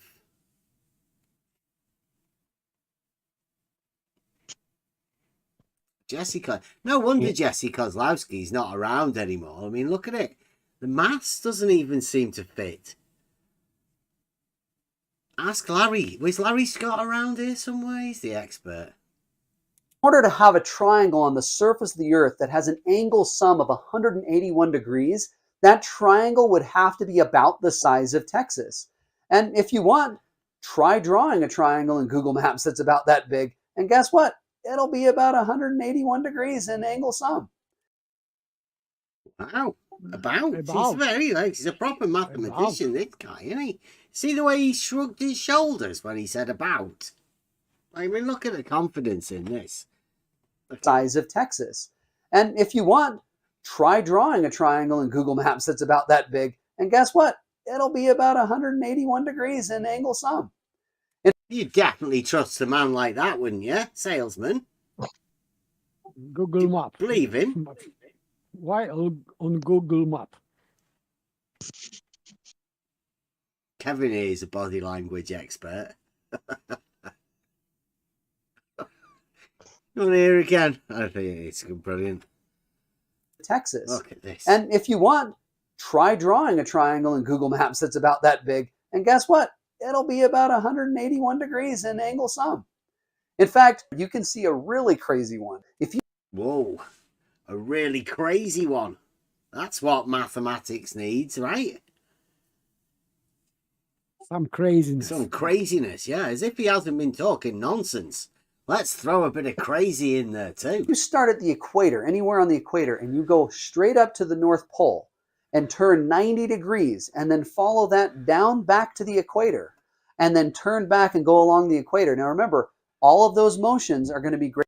Oh, look, see, look, that's 90 degrees. So the latitude and longitude line, they're at right angles to each other. Like we said. They're all 90. Yeah, they're all at right angles. So latitude, Yeah, longitude, locally. perpendicular. You know what happens with perpendiculars? Well, at least They you are do straight in lines. Euclidean, right? But, I mean, it seems like this guy's stepped outside of Euclidean. Fantastic when people do that.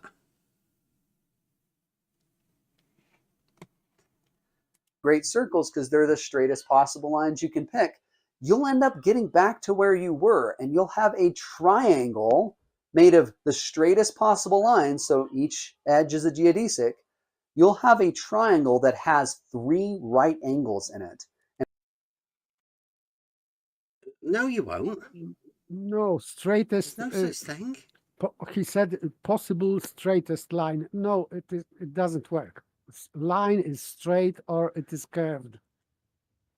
Not a There is possible no straightest line. Possible straightest. No, not such a thing in geometry. Look in my eyes. Look in my eyes. Look closely at my eyes. Straight, and then there's the possible straight.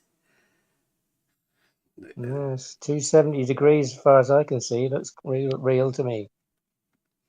Yeah, triangles with a 270 degrees.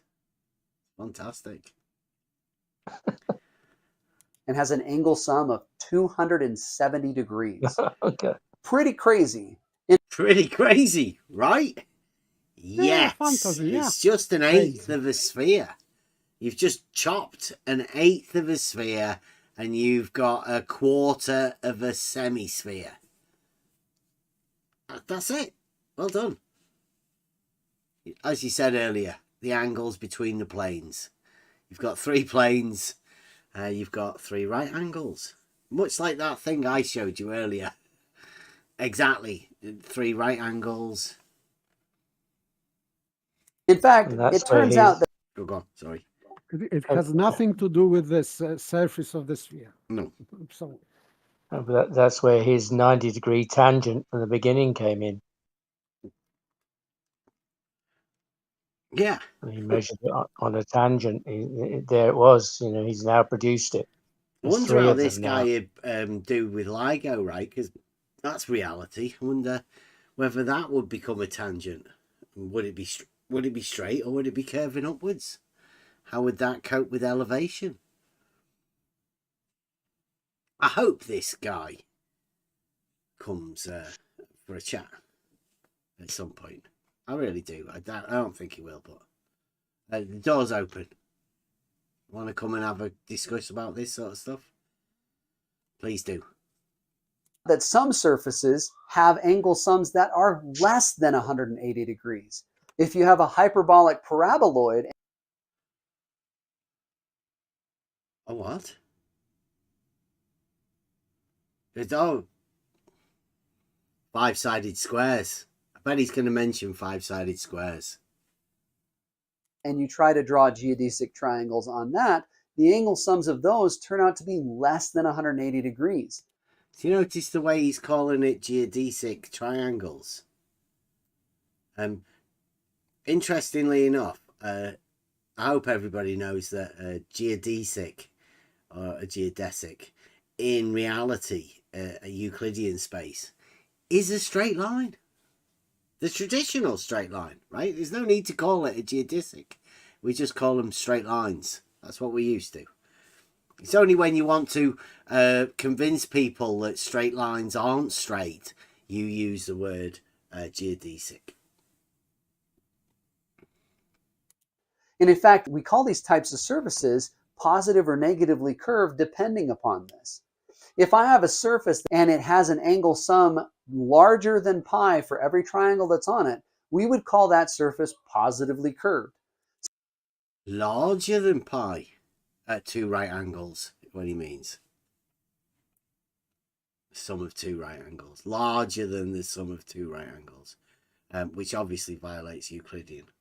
Similarly, if I have a surface where every triangle on that has an angle sum that's strictly less than 180 degrees, then we would call that surface negatively curved. And it's never been measured, as is the triangle with more than 180 degrees, because we live in reality and can only measure Euclidean triangles with 180 degrees, as proved by just about every proof that's out there. I can guarantee you there's way more proofs that a triangle does have 180 degrees than there are people like this telling you that they're lying. It's up to you who you want to trust. And any surface where all the triangles are exactly equal to 180 degrees, that's a flat surface. So this No, that's a reality, plane. because you can have 3 points anywhere in space and they would make a triangle with 180 degrees. is actually a way that you can detect curvature around you. You just have to be able to draw triangles and measure angles on really, really large scales, which is why it's kind of hard. So, yeah. So, like he says, you can do it. You can do this. You can tell what space you're in by measuring angles of a triangle. That was it Gauss? Descartes. One of them. Doesn't really matter. The point is that it is provable that triangles have 180 degrees. This guy says that proves what space you're in. That would prove that you are in Euclidean space. Let's see if we can go back over that again, because that's going to be Then we would call that surface negatively curved. And any surface where all the triangles are exactly equal to 180 degrees, that's a flat surface. So this is actually a way that you can detect curvature around you. You just have to be able to draw triangles and measure angles on really, really large scales, which is why it's kind of hard. So, yeah. But it's provable that triangles have 180 degrees. You don't need to measure them.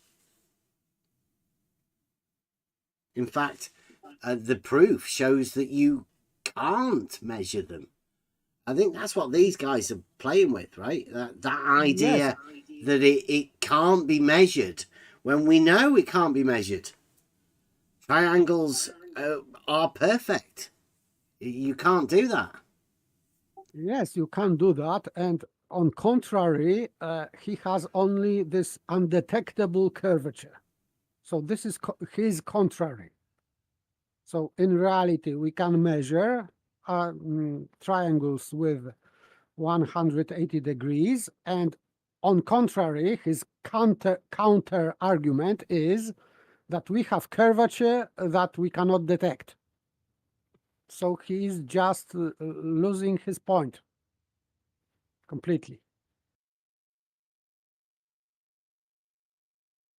Yeah, next time somebody asks you, what's the angle sum of a triangle? And I know you get that question down dark alleys all the time. You should say, depends on what surface you're on.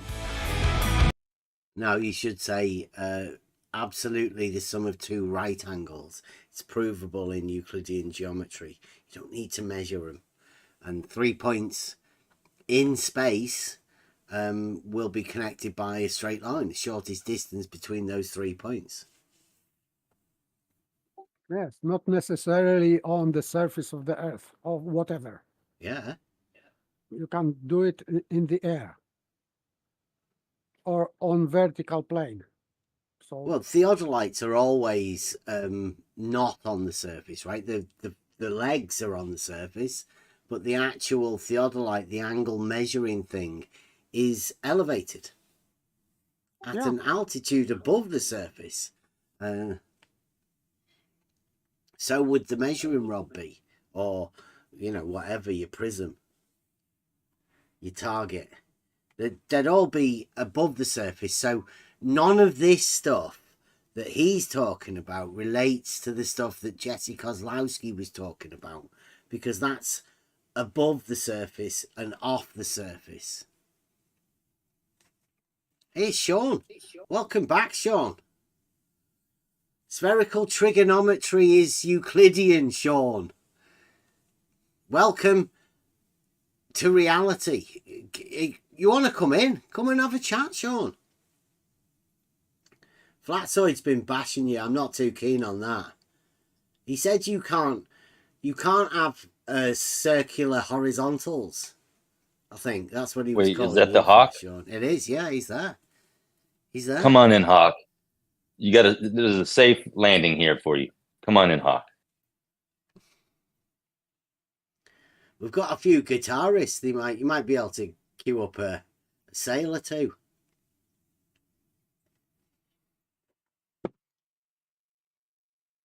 Help you out with a bit of custom stuff. I have seen the stuff that they've got. It costs them a fair bit, sure. Does he make guitars? Yeah. Oh. Yeah, he's painting them and everything. I don't know whether... Do you play them, Sean? Do you play the guitars?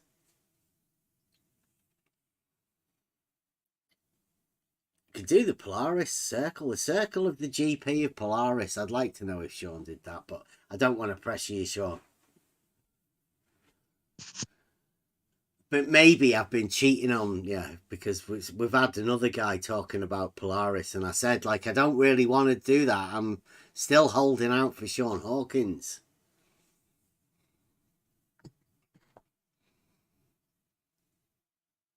Is he getting modded by YouTube? So, okay, thank you very much, Scholar Source. He's got some other videos, which we might be going over as well, because... I think, you know, the one that Bob did about his modus polens. I think this guy's got a video that we can use to back up Bob and his modus polens. That would be interesting. Yeah, the straight line, shortest distance.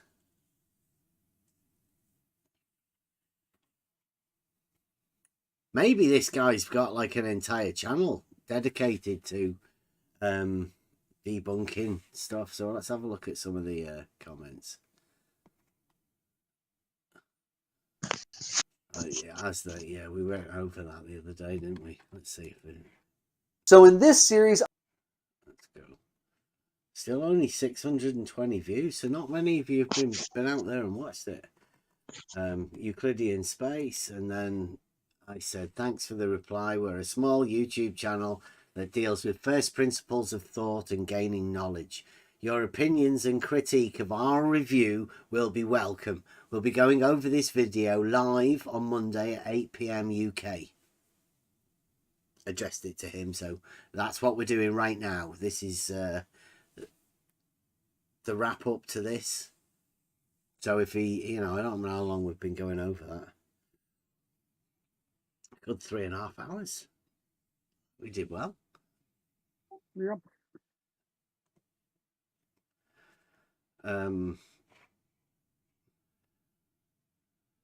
Mr. Green, a triangle is a plane figure with 3 straight sides and 3 angles. Your shape has curved sides. Your shape does not have 180 degrees because your shape is not a triangle. Your shape is a ReLU triangle, which is not a true triangle and thus was never described by the 180 degree sum. All triangles have 180 degrees. To which Scholar Source replies, I appreciate the comment, but the notion of straightness is dependent upon the geometry. I use spherical geometry here because it is a little easier to see, but hyperbolic geometry, for example, defines straight lines in exactly the same way as Euclidean geometry. Indeed, it uses precisely the same axioms in defining the line and the same... oh, wow, look at this. And the same definition. precisely the same axioms in defining line and angle in the same definition for line, segment, and triangle. And yet triangles in hyperbolic geometry have fewer than 180. Now, a little trick he's just played there. Hyperbolic geometry is called a true geometry because it's based upon nothing. Just the denial of one of the axioms, at least one of the axioms of Euclidean geometry.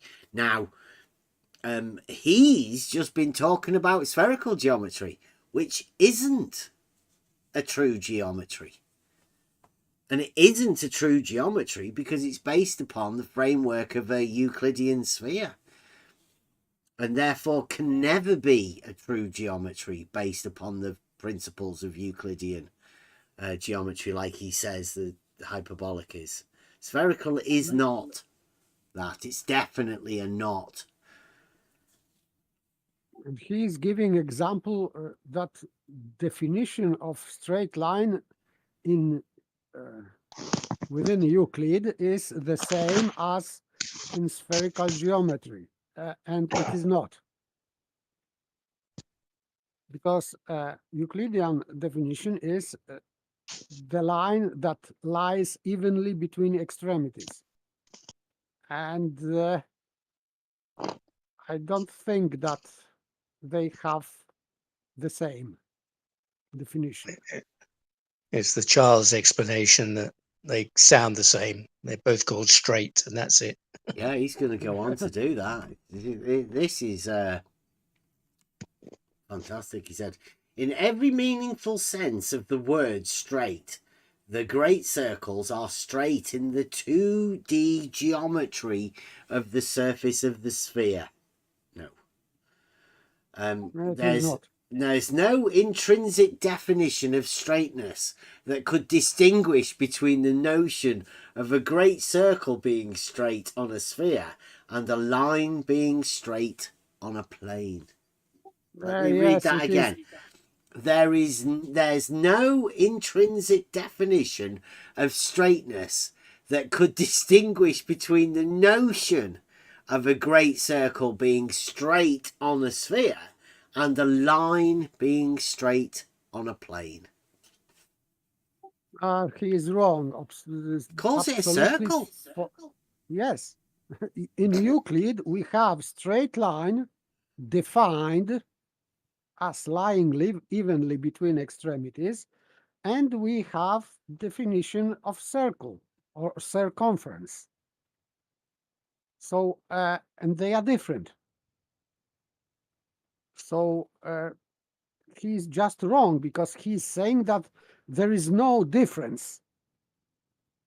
There is no intrinsic definition of straightness that could distinguish. It means that there is no difference. It is. In Euclid, it is difference between straight line and circumference. So why he is saying this is just blatant lie? The straight line in Euclid comes before the plane. The straight line, there's no plane to have the straight line on in Euclid. Absolutely. The straight line's there before it. So how could it be curved? If you need to describe the curved surface first to put the straight line on. Yeah, absolutely. This is inverse thinking, backwards thinking. Yeah. We have only space, 2 points in space, and this, what is lying evenly between 2 points, it is straight line. No surface of anything, just 2 points in space. This is where the flat earthers and the globe earthers meet. They both imagine within their mind there's something to be proved about the 2D, but there is no 2D. It doesn't exist. There is only 3D. So you can't relate things to 2D because it's not relatable. You can only relate things to points in 3D. And it's how you relate those 2 points together with the understanding of straightness that you're going to base your entire knowledge and understanding upon. If you take this route, then, you know, you're going to have to bend reality to your mind, or you bend your mind to reality, because you can't affect reality. That is. Just is.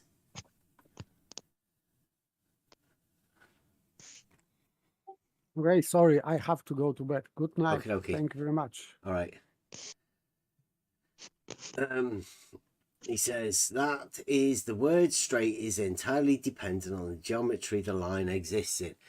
Any way that you could define straight in a Euclidean plane differently than straight on a sphere would necessarily require you to appeal to geometry outside the plane and sphere that they are embedded in.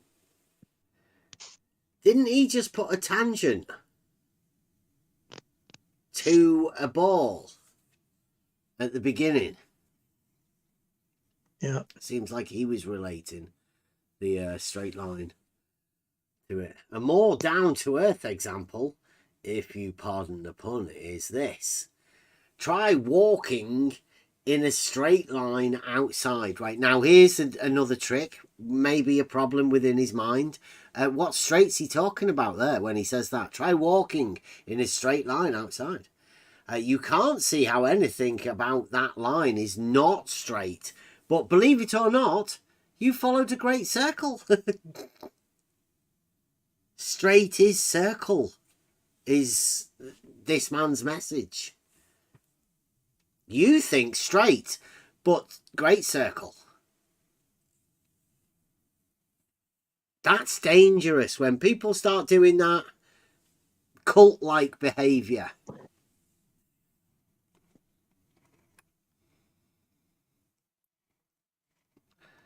And not aligning the Euclidean cells. Yeah, look at that. You can't see how anything about that line is not straight. But believe it or not, you followed a great circle and not a line in the Euclidean sense. So when you thought straight and you were thinking Euclidean straight, this man says you weren't. You just thought it was a Euclidean straight. So what does straight mean to you as an inhabitant of a sphere? And is there any meaningful way that that definition is different than the definition of straightness would be to someone living on a plane or a cylinder? Whew. Wow. Yeah, that's all it needs. Does that That's sound all like it needs, gaslighting? you know. Right? That's gaslighting straight. Is gaslighting straight that you don't know what straight is? Maybe another one of the lies that maths teachers talk about. Maybe in his other video. I hope my disagreement with you above is not taken as rude. I really appreciate your comment and I understand your resistance to the idea. But just as there is no universal notion of direction, there is no universal notion of straight either. The best we can come to is geodesic. It's not as if right is the, the right thing is straight. Right angle, straight angle. I really want to digress into talking about general relativity because there is a great segue here. I'll just refer you to my video, General Relativity in Pictures. I'll hope you check out my other content too.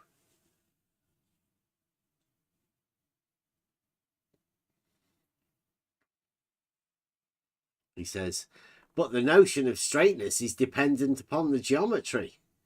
No. Get a thumbs up for that. Yes, no.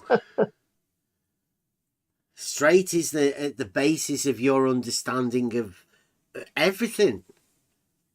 If somebody tries to tell you that you don't know what straight is, then you don't need to be talking to that person. It's likely a controlling, manipulative personality, imagining you have an upper hand of what straight is. It's bad. So I hope you do want to come and talk to us, Mr. Scholar Sauce. Oh, I can't remember. Where did I get that? Let me check. Lots of us have played the typical JRPGs like JRPG. Yeah, he did have a reply to you, I think, earlier on in those comments. Yeah, I did write that. Read along. Where did I get that he was a mathematician? Yeah, he did say. I can't remember where it was. It doesn't seem to be in that. Hang on.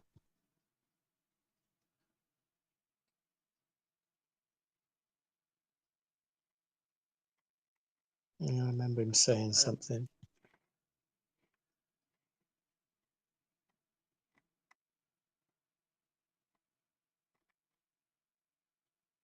He's done quite a few videos. Is pi Well, I guess really we get- wrong?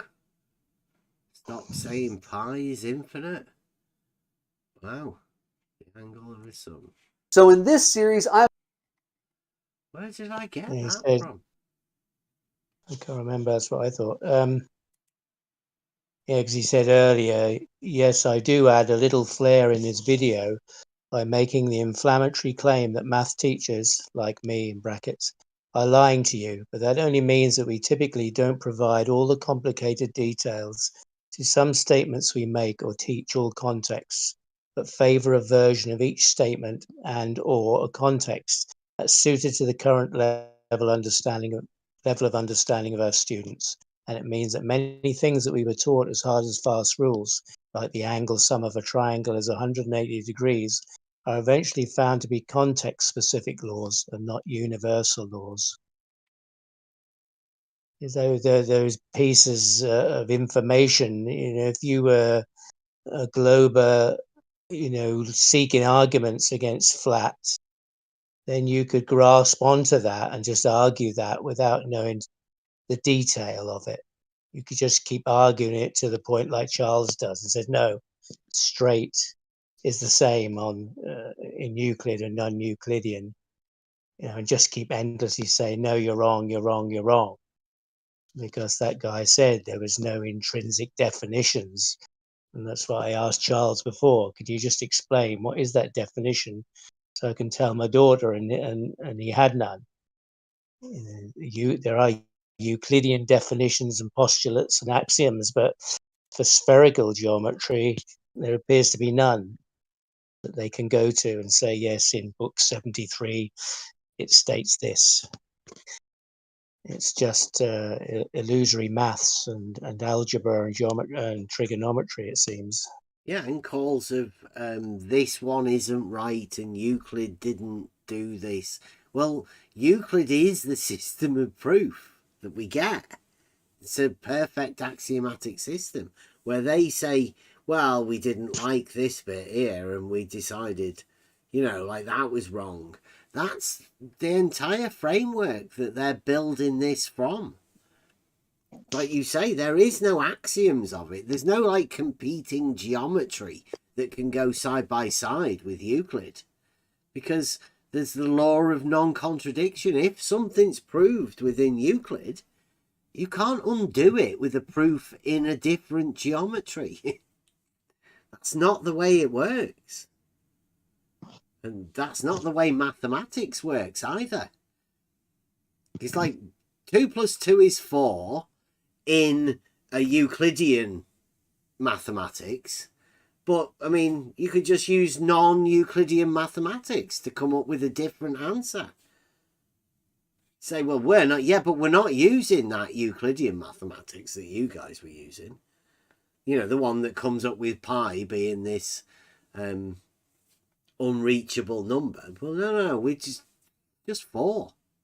It's easier in non-Euclidean maths. And how do you prove otherwise? Because you have to use the Euclidean framework of the mathematics to derive the maths that you've got.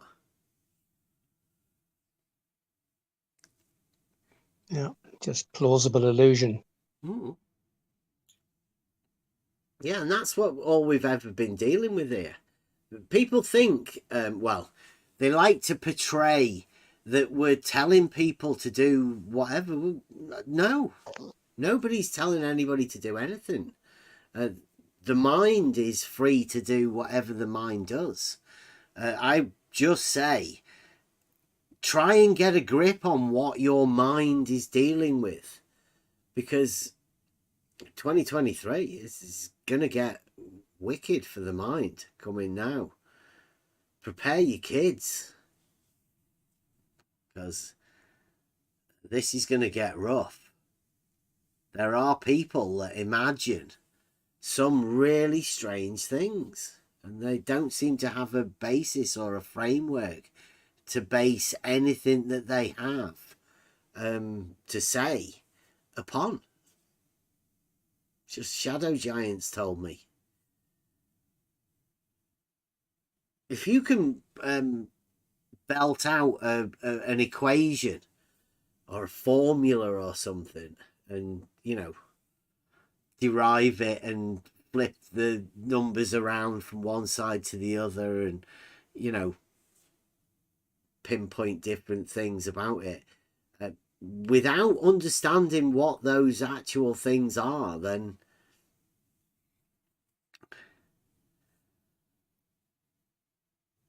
goblin. Yeah, you don't spot the illusion then.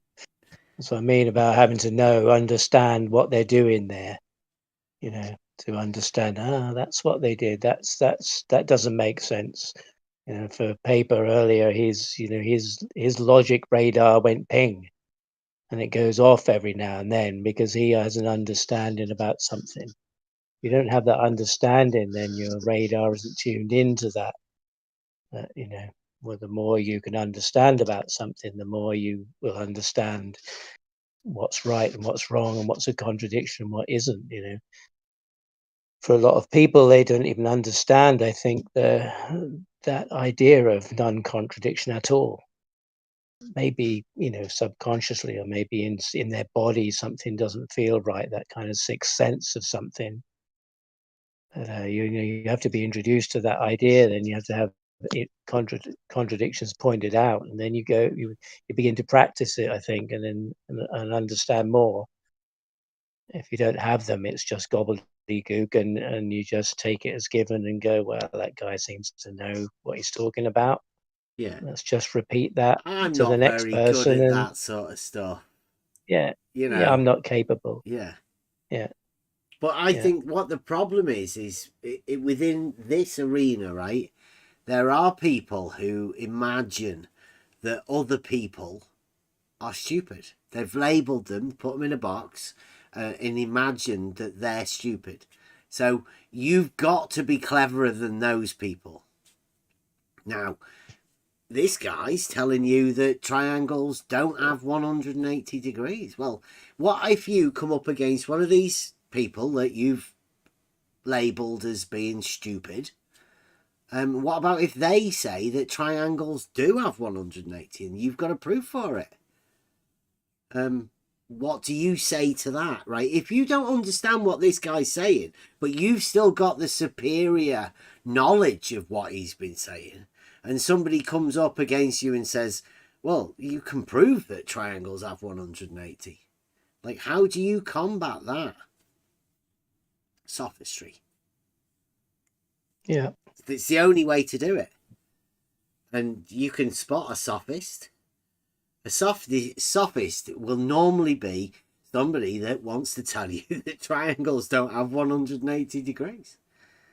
Or that you don't know what a straight line is. In one way or another, people will tell you that. within this arena, and everyone will be doing it, because if you come at it from this point of view where you can prove that the Earth's not flat, right, the Earth's not a sphere, you can prove the false dichotomy of all of this sort of stuff, then everyone has labelled you as being stupid. And everyone will fight against you. They'll call you names, they'll do whatever you can to silence you and shut you up. Yeah. Yeah, this border of ridicule you have to cross.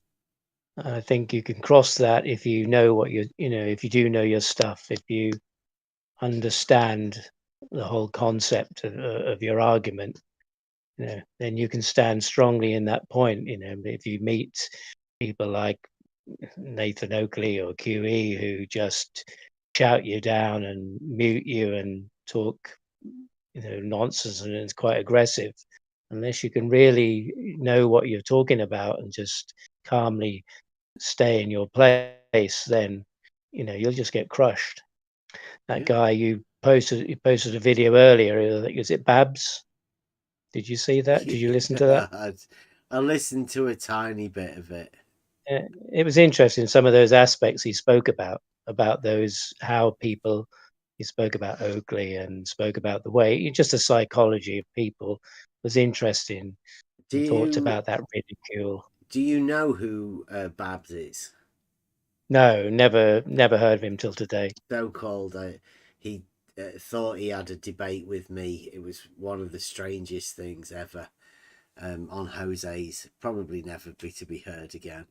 But he used to call himself the Flat Earth Messiah. That's Babs. Not a flat earther, never was a flat earther. Flat Earth Society, and probably one of the biggest trolls within this arena. And he played a good part in that, right? He was centre stage. He would have spoken well about it. It's hard to tell, really. But yeah, we might end up having a bit of a listen over that sort of stuff.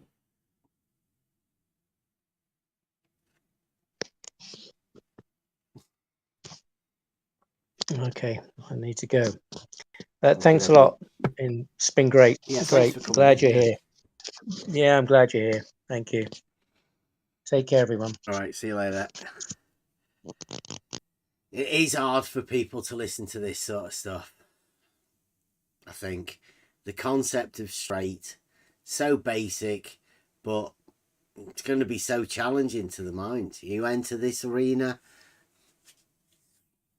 Nathan Oakley and Flatside and all of that, I haven't got a clue what's coming just yet. Imagine the mental torture, how strong you have to be in your faith. You want to call it a faith, a belief, a knowledge, a knowing. Call it whatever you want. You're going to have to be sure about what you think, because your notion of straight will be challenged coming very soon. We've all been through it many times before, but we've got our defences. Nobody wants to talk to us because of that. Absolutely certain. If you want to come in, have a chat on the level.live, the YouTube, try thinking.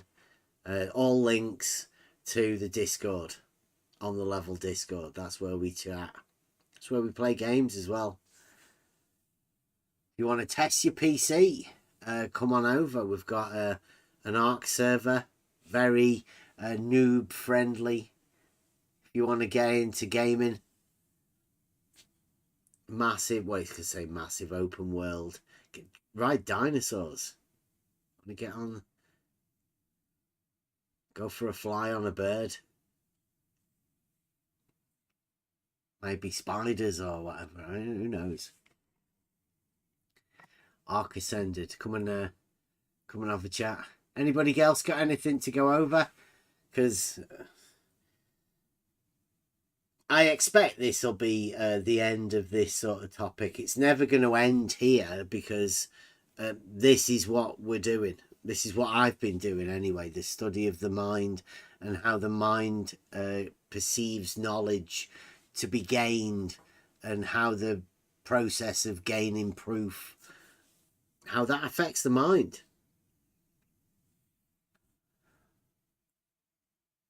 A triangle is a polygon with 3 sides and corners. Yes. Yeah, it will be coming on PS5, Mike. Yes. I think this is going to be perhaps one of the first games to be completely cross-platform, PS5, Xbox, and Steam. So only on Steam at the minute, but they should be releasing it on the Xbox tonight, hopefully, or today, 14th. It'll take a bit for PS5 to catch up, I think, but I don't know, certification, how it all works.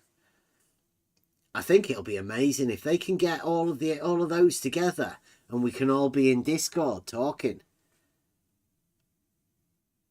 What, it'd be historic within gaming. Come in and get involved. It's going to be huge. There's quite a few of us in there already. Oh, we've got 8, 9, possibly 10 people. Right, so thank you very much for watching. Probably be back. I don't know. I don't know what's going on. Who's going to come and have a chat? If anybody does want to come and have a chat, or if anybody can think of anybody that would want to have a chat, or anybody that I could go and have a chat with about any of this sort of stuff, particularly within the mind, I'm ready to explore why I seem to be a little bit different than other people, and hopefully somebody wants to do that, study, research, cognitive development. Get some busters sorted. I think we're going to have the triangle one again. Can't see why not. See what else we've got. Let me have a look. Oh, maybe ontology. How about that? The ontological argument. That's goes to show you. There are many people that have said about triangles, the essence of why they tried to make it into 5 postulates. It's a fascinating story. Hopefully we'll get a chance to tell it. Okay, thank you very much. This is advanced simplicity. That's what we've been doing here. It may sound complicated. It's not. You just need to order your brain into this understanding of the first principles. This is advanced simplicity. See you later on in the week. Let me give you an analogy. And I already have the idea in my mind. Existence must be necessary to the idea. Advanced simplicity takes hold. You'll find the truth from things of old. I have an idea in my mind. I have an idea in my mind that a triangle exists. The idea in my mind. But the angles of a triangle do not add up to 180 degrees. Think about it. I have an idea in my mind that a triangle exists. But the angles of a triangle do not add up to 180 degrees. What's the conclusion? We are on the road, suspending judgment until the truth is known. Think about it. You will find peace within, in the midst of all these troubled souls. I have an idea in my mind, what's the conclusion? You don't know what a triangle is. Or you're flat out contradicting yourself. Advanced simplicity takes hold. You're flat out contradicting You'll yourself. find the truth from things of old. You don't know what a triangle is. Or you're flat out contradicting yourself. Just as it is necessary for a triangle to have 180 degrees. What's the conclusion? You don't know what a triangle is. Or you're flat out contradicting yourself.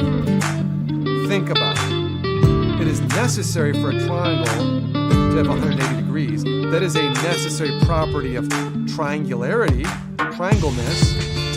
We are on the road, suspending judgment until the truth is known. Think about it. You will find peace within, in the midst of all these troubled souls. Therefore, the fool is in a self-contradiction. He violates the principle of non-contradiction. There's no end game in mind. Therefore, the fool It's only the truth that we seek to find. violates the principle of non-contradiction. There's no end game in mind. The fool, It's only the truth that we seek to find. therefore, the fool is in a self-contradiction. He violates the principle of non-contradiction. He simultaneously says, I have an idea of God, and then I don't have an idea of God. Everyone must see it for themselves. The truth is there for you to find.